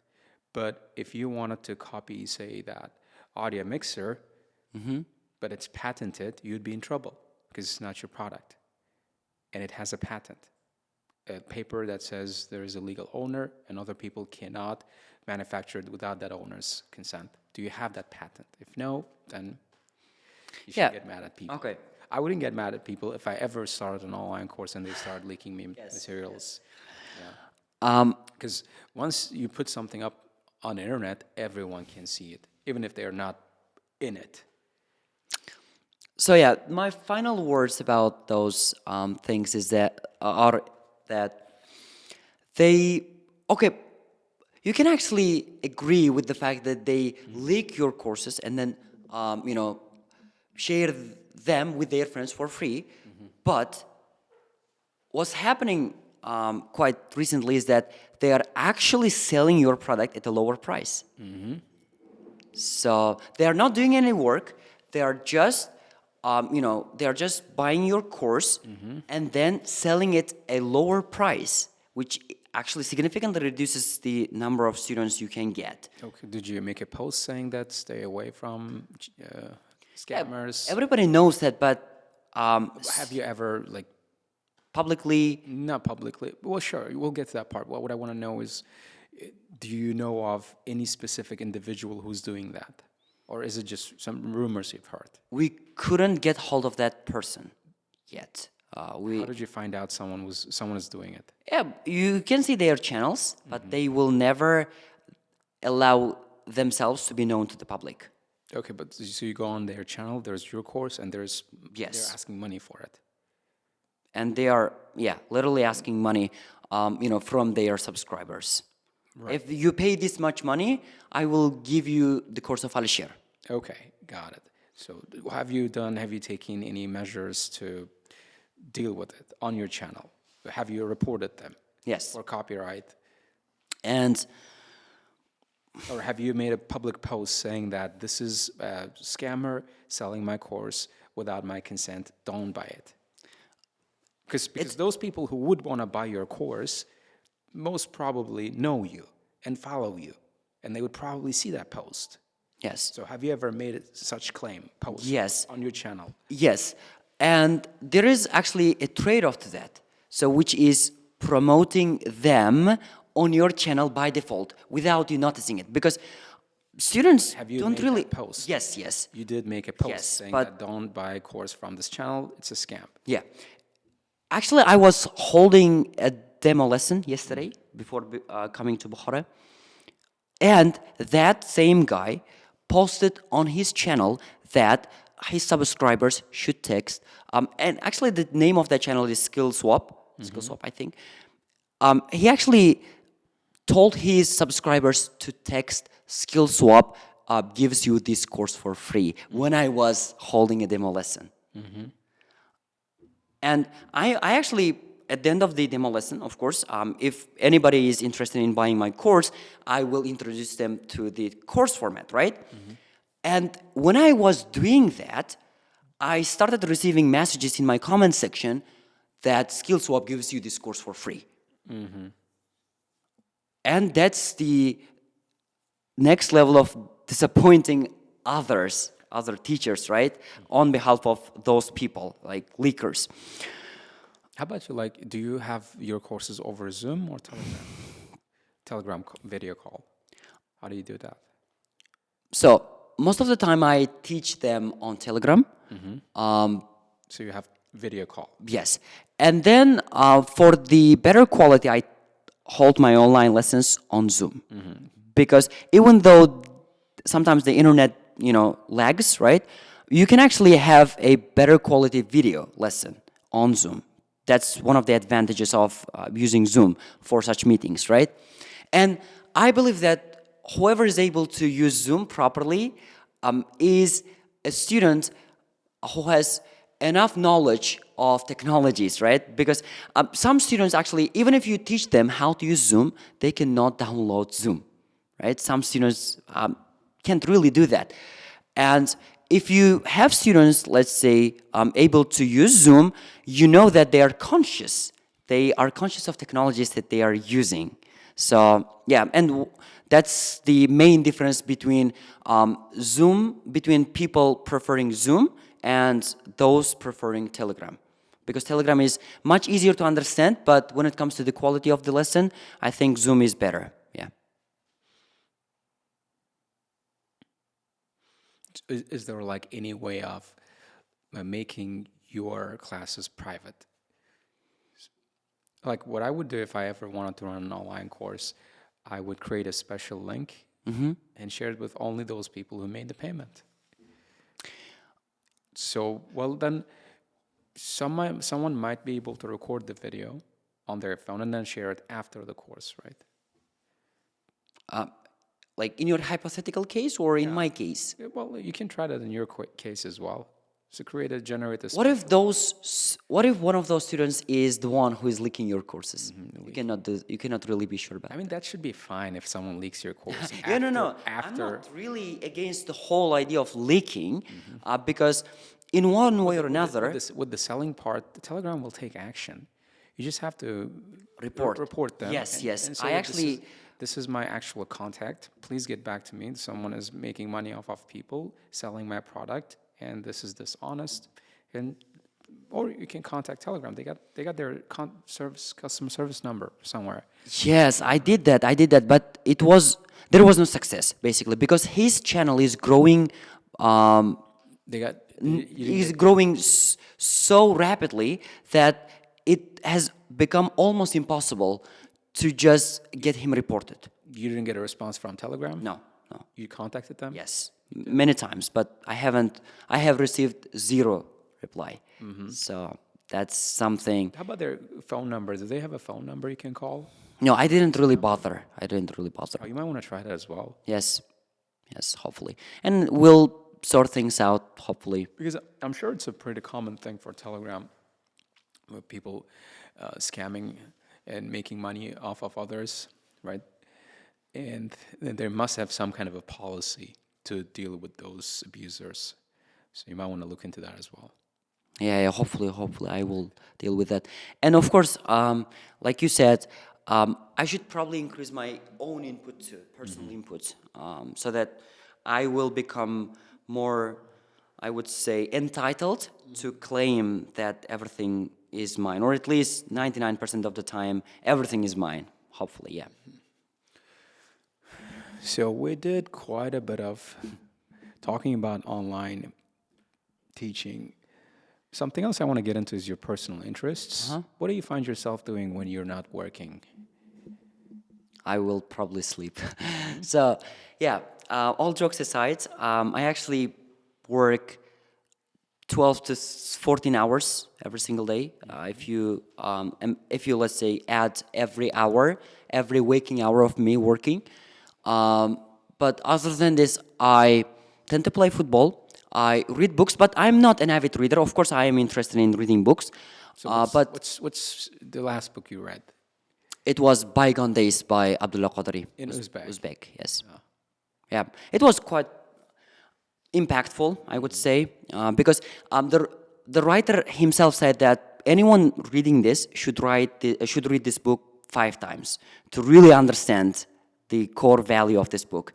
And he said that, I don't exactly remember what he told, but if you want to understand anything about religion, politics, relationships, or your personal life, by just reading this book, you have to read it 5 times. And I actually read it twice, from cover to cover, and it was, of course, impactful. I would say. What is it about this book that that left a big impression on you? Well, what's your biggest takeaway from this book? It was Uzbek people, 2 or 3 centuries ago, not being able to unite for their country and failed in the face of outside intruders. That's something that I was moved by most, I would say. And we actually did have the chance, let's just say, to unite, to defend our country outside against those people. But we didn't unite. We actually, let's just say, went in different ways, and we were not that united, and we lost our country's independence. I wouldn't say it was Uzbekistan back then, but we still couldn't do anything, let's just say, in the face of the adversities. Let's just say 2 or 3 centuries ago, when the Russian soldiers invaded our country, in a sense. And I understood the importance of being able to find common grounds with people from the same background, from the same interest, let's just say, and at least fight for the sovereignty of your own country. So that's something that I learned by just reading the book from the very start till the very end. And the book is filled with action, right? And yeah.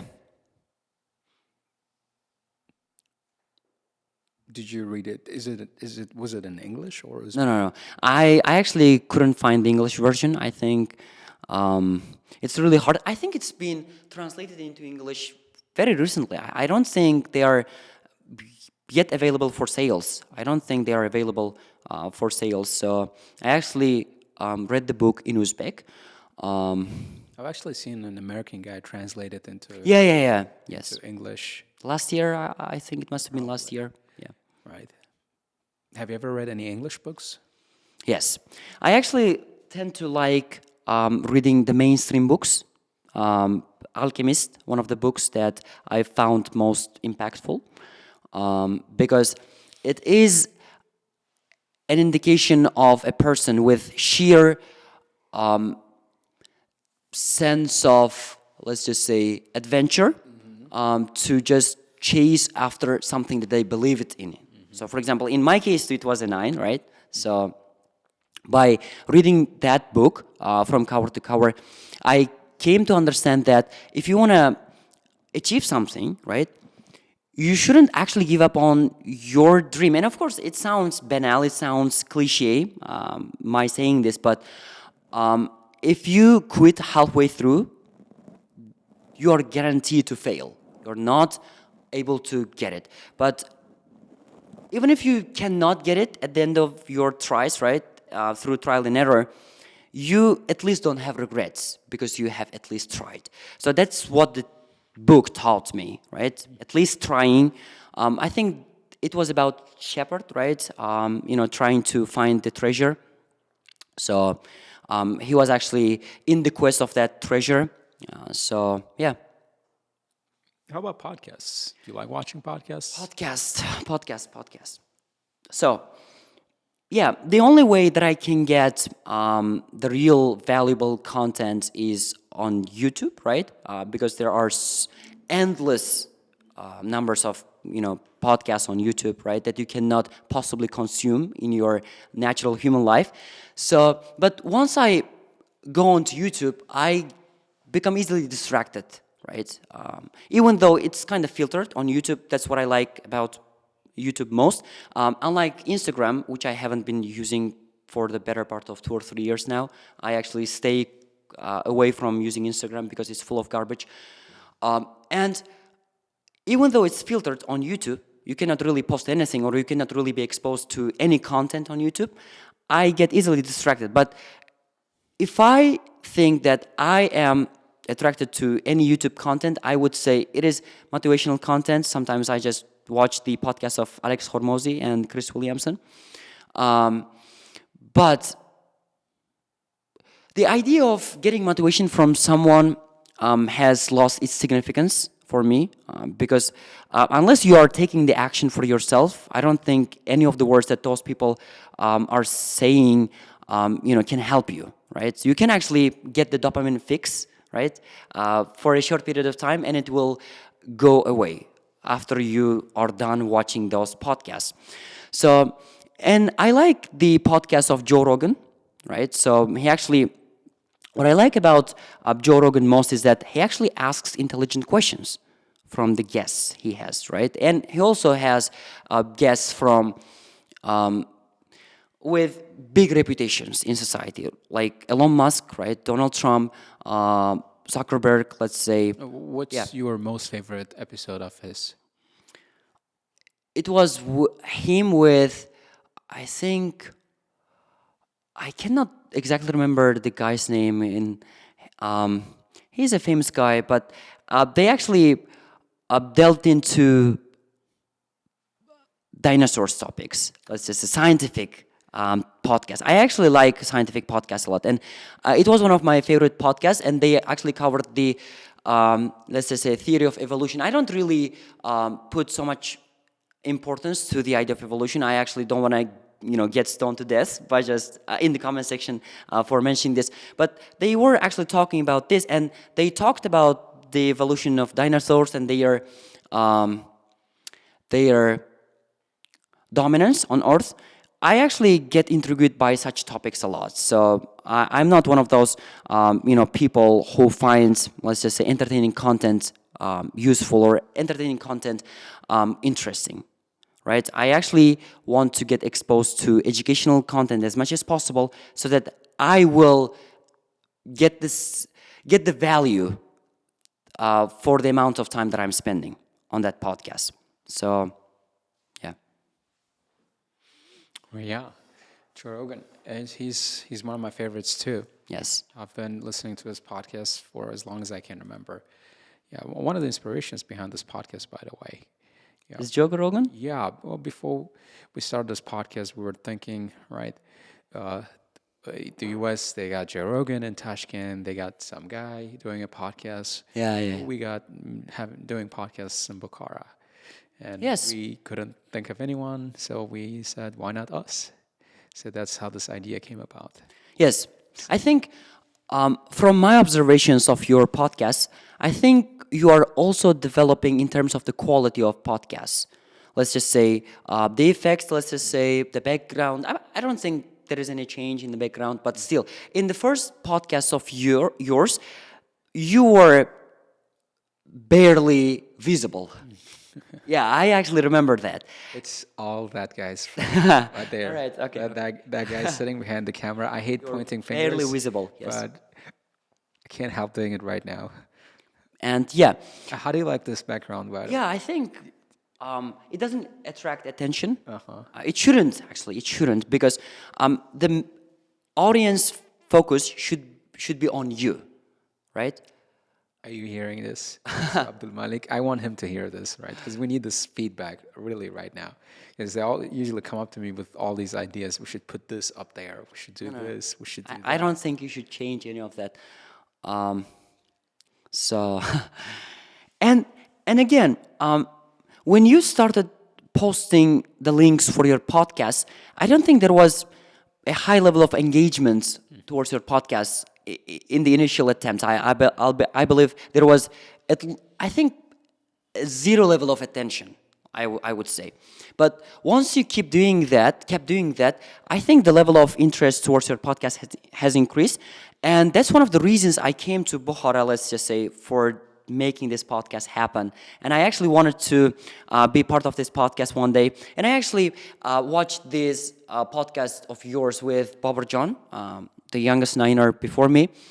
And I actually respected the way, let's just say, I got a 9 at such a young age. I didn't feel any sense of envy, jealousy. No, I don't think so I think it comes down to the upbringing of my parents. So they actually brought me up in a way that I don't have any jealousy towards anybody. You can be my peer with $1 million. I'm not going to be envious. I'm not going to be jealous of your money. All right? You can be the smartest person. You can be the wealthiest person. You can be the healthiest person. I don't really care, even if you are my age, because I sincerely believe that you cannot be the best person in the world. You cannot surpass everybody. There is always gonna be somebody doing better than you do, right? Even if you are the wealthiest person, you might not be the healthiest person, right? Even if you are the healthiest person, you might not be the most influential person, right? So there are actually levels to those games. So I'm not here to surpass everybody. I am playing by my own rules. I believe that from the bottom of my heart that what I am doing is beneficial for me and for my future, and especially for my parents as well, who have sacrificed everything for me to reach this level. I don't think I can be satisfied with the way things are nowadays, because I think that being satisfied with one thing that you have achieved is the start of you killing yourself in terms of your dreams, in terms of your potential. Because you can be surpassed by any given day, by anybody at any given day, on any given day. So, and actually, as I said, I still do respect him, getting a 9 at such a young age. I thought that getting a 9 would be one reason for me to come to this podcast, but I didn't really fight for the title of being the youngest niner in Uzbekistan. I actually will be happy if somebody takes this title away from me, right? Because, anybody... Muhammad Aziz, are you hearing this right now? Yeah. Anybody who is watching this podcast, He's right? coming for your title right now. You're 14, right? Yeah, I will be happy if someone else, younger than me, takes away this title away from me, because you cannot live for the rest of your life with the titles, right? You can be, as I said, surpassed by anybody on any given day, because in my philosophy, you cannot have a say on anyone's prospects based on their current situation. So, as I said, I don't have any disagreement, or I don't have any resentment towards anybody, let's say, doing better than I do, because at the end of the lesson, everybody lives for themselves, right? Because you cannot play the role of anybody. So you are the main character, if you can, in your own life. You cannot be the secondary character. You have to be the primary character. So I think that whatever I do, it's just for me. And if I can leverage that achievement to help people around me, to help people in need, then I will surely do that. I am selfless. I'm not selfish. I'm not a selfish person. And I don't want to sound too braggy. Except for selling online courses. Yeah. Yes. But you got to be a little selfish in that respect. Yeah. So I'm not selfish towards my students. I'm not selfish towards anybody. Yeah, except in a sense that I don't want, at least, all right, half of my work to be leaked, all right? So, and the reason I think that I'm not that selfish is because I work starting from 8 a.m. in the morning till 11 p.m. at night. I finish my lessons at around midnight every single day. And that's what I enjoy doing most nowadays. Because if I'm not busy working, I am basically useless. I feel useless. I cannot find pleasure from not doing anything. I have to keep myself busy. Even though I am playing a game, right, an online game, I don't feel useless because I am using that amount of time to escape from the hustle and bustle of my hectic lifestyle, to just let off steam and then, regain my focus, right? Rejuvenate myself a little bit. And yeah, as I said, as long as I am busy doing something, I don't think I am wasting my time. Once I start not doing anything, I feel useless. So that's why I actually don't really get selfish. I'm really generous with my time. So if anybody is in need of help, especially in terms of IELTS, especially in terms of English, I am, open to giving them the feedback they need. Because if I were in their shoes, I would do the same thing. All right. So, and then I would expect a teacher with at least a certain level of experience to help me whenever they have time. And also, I don't consider myself a teacher because I'm a lifetime learner. So, yeah, I would consider myself a lifetime learner. So, there is so much to learn. You cannot reach the level of, you cannot reach the ending part of human knowledge, right? So, even if you are majoring in a certain field, it doesn't mean that you can have the same amount of knowledge in any field, right? So, you can be gaining so much knowledge in a particular field, but there will be still so much left for you to absorb. So yeah, you have to, I think, in a sense, and for my peers out there, you have to consider yourself a lifetime learner. All right, so you cannot be satisfied with your current condition, right? And you cannot be sad with your current condition, because life is full of ups and downs, right? Even if you are hitting the rock bottom, you have to make the most of it. You have to enjoy while you are here, because you have nothing to lose, and the only way you have is towards up, right? An upward trajectory. Because you are at the bottom, you cannot be more down, if that makes sense. So the only way out is to go upwards now. So from where you are, even if you are at the top, you shouldn't take it for granted. You have to keep grinding, because you have to keep your momentum alive, I would say. Because anybody, as I said, with a little bit of hard work can achieve anything. But achieving something is something, and is one thing, and retaining it over and over again is a whole another level, I would say. So that's my take on if somebody calls me a successful person. No, I don't think I'm anywhere near a successful person. Yeah, maybe because of that 9, because of the whole IELTS saga in Uzbekistan, I think some people might hold me in high regard because of my age, because of the 9. But I wholeheartedly believe that everybody can get a 9 these days. As I said at the outset of this podcast, I said, by just paying undivided attention to English and IELTS, you can get that 9, all right? So it's not reserved for the elite anymore, so you can do that. Yeah. Yeah. Yeah. There's a lot you can accomplish if you just set your mind. Yes, yes. And there has to be a reason behind why you want to get a 9 in the first place. And just because one person got a 9 doesn't mean that you should do the same thing. And of course, in my case too, because I was an IELTS instructor, as an IELTS instructor, you have to, step up your game a little bit, right? Because you have to be more qualified. Of course, the score itself doesn't really qualify you as a good teacher, I understand, but to get a score, you have to increase your knowledge too, which means that you can increase your input, right? And output at the same time that you are giving to your students. So I think by just trying to get a good score as a teacher, you have to absorb more knowledge, which by extension, you can impart to your students, right? So the more you know, the more you can deliver, in my experience. And if you think that you major in law or business or medicine, just go for it. We need doctors, we need lawyers, we need engineers, we need scientists, we need researchers.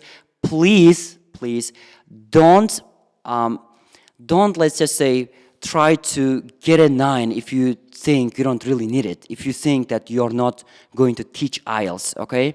So if we become ill, we are not going to run to an IELTS instructor. We are going to try to find a doctor, all right? So if you think that you will be, following your passion, which is becoming a doctor, which is helping people by treating their illness, then you should just go for it. It's way more beneficial to help society in this way than you with a piece of paper which you will not be able to use after 2 years. It will expire after 2 years, right? So I think that, of course, if you want to get a 9, just go for it. If you think that you will be doing some teaching, right, with your score, maybe if you want to get a 9, just go for it. If you are really fixated on the score. But as I said, if your focus is on something entirely different, please do it, okay? Please do it, yeah. But it really helps if you have a doctor with a 9, right? Yes. And it shouldn't come at the expense of, let's just say, abandoning your true passion in life. So in my case, actually everything with the search of 9 comes a cost, which was for me isolating myself from the rest of the world, right? I had to, let's just say, deeply focus on my work by just isolating myself, right? And then I kind of lost my health as well. Like I said at the beginning of this podcast, I spent an entire year, indulging in fast food, right? I don't really look after my health. It was chipping away at my health, right? So, and of course, it's not all about preparing for the IELTS, but I was preparing for the IELTS. I was actually staying up very late, and my sole intention was to upgrade my score, and it did come at a cost, right? So if you really think that you are ready to pay the price, then you just have to go for it. And then in life too, everything is a rent. You have to pay the price to keep it with you, right? So if you let's just say build a muscle, right? It's not gonna stay with you forever if you quit the gym entirely and if you don't work on yourself. I don't think I'm qualified enough to talk about the gym stuff because I also have to work on myself physically, as you can see. And the same goes with IELTS thing, right? So if you entirely forget about, let's just say, honing your skills, you're not going to be able to retain that 9 anymore. So, and the same goes with everything in life, right? So even if you have a good relationship, if you don't nurture that, if you don't, cultivate good relationships with your partner or with the person you hold dear to yourself, then it's not going to stay with you forever. So as I said, everything in life is a rent. You have to pay the price to keep it with you. So, yeah. That was a lot of philosophy. It's guessing you watch a lot of philosophy podcasts. Yes, yes. And I actually like talking to myself a lot when I am all alone. Yeah. Yeah. Do you do that out loud or do you do it in your No, out loud. out loud? You Yeah, talk to yourself. if somebody sees me, they may think that I'm crazy. Yeah, I'm stupid. Yeah. Right. So, Sure. Well, we usually end the podcast with a few philosophical questions, but you did quite a bit of talking on philosophy, so I'm going to be asking you this one question I usually end the podcast with, our episode with. So, if you could send one message to your 35-year-old self, your future self, your 29-year-old self, your decade from now, what would you say to that person? so consistency is the key, right? Which means that whatever I'm doing that I think is beneficial for the society, I have to keep doing that, right? And that's one message I would send to my older self. So please keep doing the best you can do, all right?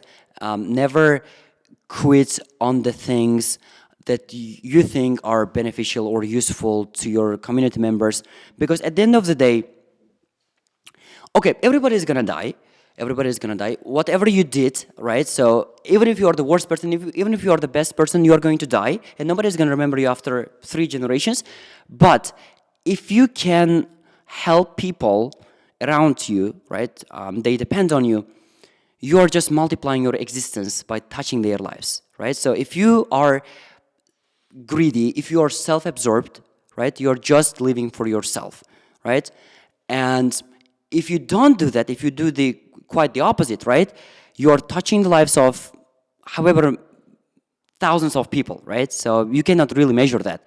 So they'll be thankful for you, right? Even if they don't explicitly say that they are thankful for the efforts that you have made to improve their lives, at the back of their heads, they will one day remember that you were truly a selfless person, and that's one of my intentions in life. And yeah, that's what I think I was created for, and I'm gonna keep doing my best at what I do, because I cannot settle for mediocrity. Because mediocrity is the worst part of your life, because you cannot be at the bottom, you cannot go up, so you're just basically in the middle. You don't even know what to do, right? So yeah, don't settle for mediocrity. Just keep doing what you think you are doing best. And then, at the end of the day, we're not measured by fluent English, by branded clothes, by a rich lifestyle. We are measured by, I think, the number of faces that smile when they hear our name. So, yeah. So does that mean after this podcast, you're not gonna get mad at your leakers anymore? Yeah, that's. Because they're helping you multiply your existence. Yeah, that's a hot take. Yeah. So yeah, maybe I will become more carefree, hopefully. Yeah, and of course, this is one of the things that I have to fix about myself. I really care, sometimes more than necessary. So I have to just learn to let go. Yes, learn to let go of the things that are unnecessarily occupying my mind. Okay, so, and I cannot live my life deeply caring about everything and everybody. Of course, I actually care about the people who appreciate the things that I'm doing, but if they're gonna walk all over me, I'm not gonna care about them anymore. So, yeah, I mean, I have to be able to let go of the certain things, and I have to be more laid back. And I have to be that person. Yeah. Yeah, you're right. Hopefully. You're right. I totally agree with what you're saying. Like, you got to learn to let go of things. Like, because if I spend my entire day thinking about how many times Mr. Abdul Malik screwed up this podcast, I wouldn't be able to Yes, teach yes, a yes. class or run schools Yes. or have this podcast in the first place. Right? Yes. And as I said at the beginning of the podcast, I'm kidding. all right, I came here not to show myself off. I can actually do that by just talking to my audience, by bragging about everything that I'm doing in Uzbek. It will be more impactful. And I came here to recognize my weaknesses, right? Because everybody is gonna watching that, right? Everybody's gonna watch, judging me. And here is the niner. Here is where he made a mistake, right? And that's completely fine. Everybody makes a mistake, and I feel human when I make a mistake, right? So I am conscious of my consciousness. So I make a mistake. I understand, and you can judge me however you want, however you like, and that's something that I came here for, which is that I want to I don't want to care about the things that are beyond my control. And that's one of the, I think, teachings of Stoicism, right? So you cannot change anything outside your control. So you have to take control of your life. And if you think something is humanly possible, consider it within your reach. So if somebody else's opinion is beyond my control, I cannot change that, because I actually have a certain opinion of a certain person too, right? We are interconnected with one another. I actually read this in one of the statistics. So if you know 1,000 people, right, you are connected to 1,000,000 people, because those 1,000 people know other 1,000 peoples, which means which equals 1,000,000 people, right? So we are so interconnected that you cannot live a sheltered life. Once you reach the milestone of adulthood, this is one of the things that I came to understand, that once you reach the milestone of adulthood, you are in the game, right? You are in the game. So there will be enemies, there will be friends, right? So you will have to experience everything. And this is something that I have started to experience. And yeah, and as I said, letting go of things that are beyond my control is something that I have to boost probably. Because when I reach the age of 60, right? And if I look back on my life, I will realize that nobody was caring in the first place. I probably amplified their opinions of me when I was 20, but they didn't really care, because when I am 60, I won't be caring about other people either. So I will probably be busy thinking about how I would lead my life for the rest of my natural human life. So yeah, I mean, letting go of things and be as much useful as possible, and be more generous, of course, with course leaking stuff. So, and yeah, because nobody would ever confront me because of me getting angry with those people leaking my courses if you hadn't done this, right? So nobody's going to confront me. Nobody's going to confront me. Even my parents, even my students, nobody's going to confront me. So I came here, and I think I actually heard this in one of your podcasts. I will be watching this podcast of mine when I reach a certain age, right? When I get old. And I think I will do the same thing. And I'm going to watch how a 19-year-old Alisher did, and what he said, and what he said he would do when he reached a certain age. And yeah, I think year on year, that's one of the lessons that I'm learning about myself. I think that I was dumber a year ago, right? So for example, I will think that I was dumber in 2025 into 2026, right? Because I think that's a sign of growth. Because if you think that, let me put it this way. Okay, I lost Track of things. track of what I was saying. You're talking about so many different. Yeah, I actually I'm busy talking about so many things, and there is something that I don't want to say. I had a good life before. Okay, saying I wish I had a good life is always better than I had a good life before, because which means that you had a good life before and you didn't work a lot to retain it. Of course, one day you are going to lose everything, right? As I said, everything is fleeting. But saying that I had a good life will make me miserable, because I was trying before and I was satisfied at one point in my life and I lost everything that I had.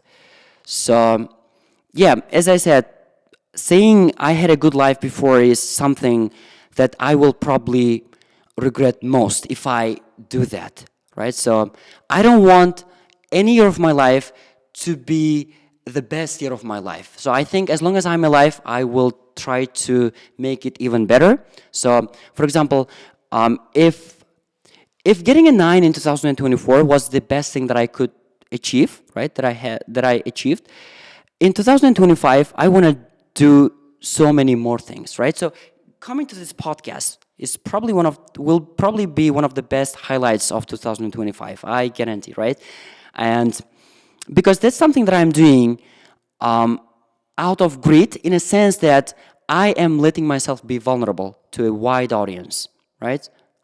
So as I said, even if I made a mistake, so everybody is gonna, and not everybody, let's just say some people are gonna judge me, because I think that unlike many guests here, I don't want to compare myself, I have a higher level of expectation placed on me, because I am, let's say, a niner, and I am the youngest niner nowadays, and I should probably not make a mistake. I should probably be perfect, let's say, according to the expectations of some audience. I think most of the audience.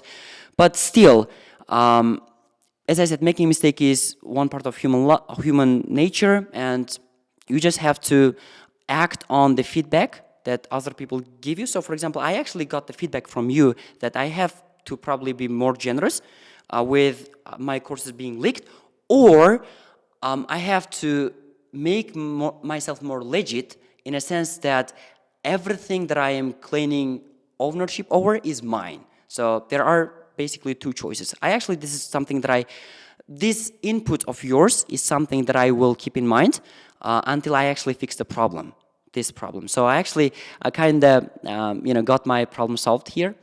So, and also I think people should do self-reflection upon themselves, because you are the only person in charge of your life, and whatever you do will come to you back. And if you do good things to other people, the good will come to you. And I think I can actually wrap the whole thing up by just telling about my personal experience. So I am a big believer in giving people, and of course you don't really expect anything in return, but God will give you in ways you are not aware of. So on my test day, on the day that I got 9, I was headed to a cafe to have my breakfast, and some random person, I think he was probably 40 years old, he actually stopped me, and he was a complete random stranger. He told me that he didn't have any money, and whether I was willing to give him some money so that he could have breakfast. And I thought it was a test.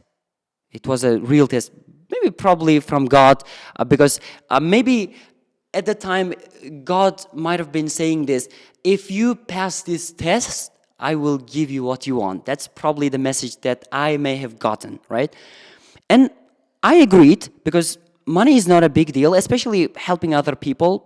I think money shouldn't be your priority, because even if you have $1 trillion today, right? So you are not going to be able to carry that amount of cash into your grave. So I said, that's completely fine on my part. Let's go, have some breakfast. And then he said that at the end of our conversation, upon completing our breakfast, upon finishing our breakfast, he said that whatever you did for me, might what you did for me be given to you a lot more than you think. And I was delighted by this prayer or by this wish. And I got into the exam room very confident. And then after a day, I got 9. So my intention, my dream of having to take the test for more than 4 years and having to get criticized by my peers and having to, let's just say, go through their mockery, I finally felt the pressure off my shoulders. Like the pressure went away. After a day, because your results will be out in a day, right, when you take the CD test, upon seeing the result, upon seeing the 9, I remembered what that stranger said to me, right? So whatever you did for me, may you get 10 times more. And yeah, that's probably, that can probably be traced back to my upbringing.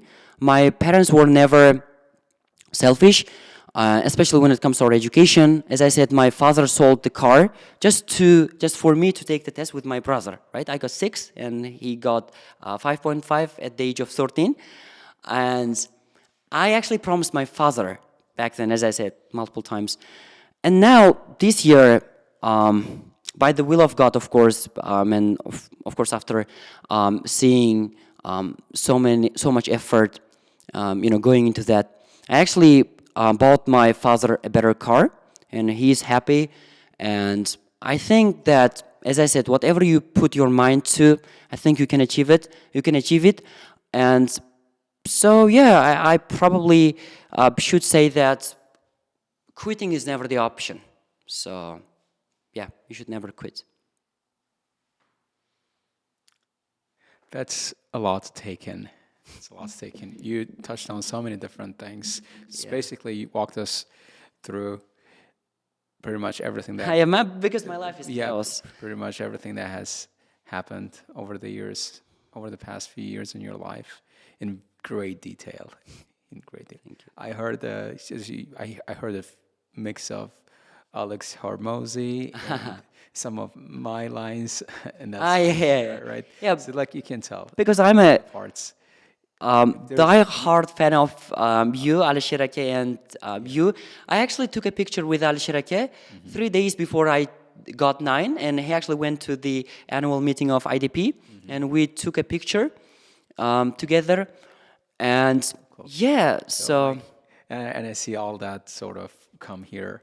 Yeah, to life. And I actually it's good. It's good. That's actually how I built my speaking skills. So back in the day, I used to binge watch Alex Hormozy podcast, Joe Rogan and stuff, so that kind of for a time I would just repeat their lines, and that kind of then that carried over into my thinking and my frame of mind. Then I went from that phase to developing my own views, and I kind of see you on that path, like going from learning from different sources and then building your own philosophy and your thinking off of those ideas and concepts. And I actually... You're headed in the right direction. Yeah, using this opportunity, I actually want to, show some gratitude to your work, to you and Alisher's work, in terms of preparing other students for their IELTS exam better. And you might not realize the impact that you're having on the world because you don't really measure that, right? So I actually learned how to write good essays from your essays. And I actually, for anybody watching this and for anybody who knows me, inside out, can confirm this. I actually still analyze your essays. I like the way your freestyle essays are written. I think you don't really, follow the traditional ways of writing an essay, right? Because I cannot really, let's just say, compare your style of writing to any other writer. Not in a negative way, but in a way that you let your ideas out in writing by using a wide range of vocabulary that I have to probably absorb. So yeah, I mean, there is so much to take in, as you said, and from your work. And I got motivated by your consistency, by both of your consistency, let's just say, by the consistency shown by both of you, that you would post essays at least every other day, right? And I wrote more than 500 essays last year. I jumped from 7, I was actually stuck at 7, to 8.5 by seeing the consistency, by copying the consistency that you two had. And yeah, as I said, you cannot really know the impact that you're having on the world unless that person comes to you and says that you are part of the process. So yeah, and your consistency kind of pushed me to unveil my own potential, which is, as I said, writing 500 essays. And it's not an easy job, right? Of course it is easy once you get hang of it, but the hardest part is not losing interest towards writing. Right? So every time you sit down to write an essay, it's boring, it's mundane. I don't really enjoy the process of writing, but once I'm done with it, I look at it and then see what I am doing with my English, with my free time.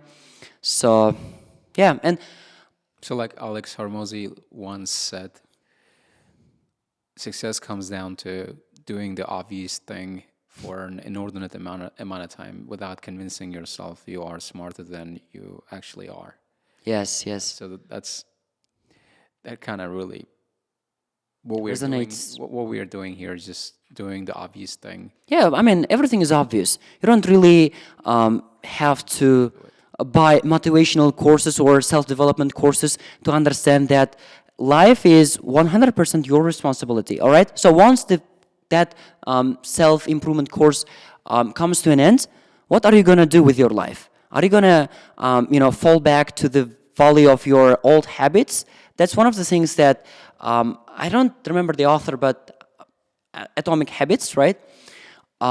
So we don't rise to the level of our expectations, but we fall to the level of our training. Yes. That's what it says. Yeah. Yes. Yeah. Quite meaningful. I guess we did it. It was a pretty lengthy podcast. Yeah, hopefully. Mr. Alisher. Yeah, the gradual process of sitting here went from me stuttering a lot to become, a philosopher, I think, at the end of the podcast, towards the end of the podcast. So, yeah, I think that's it.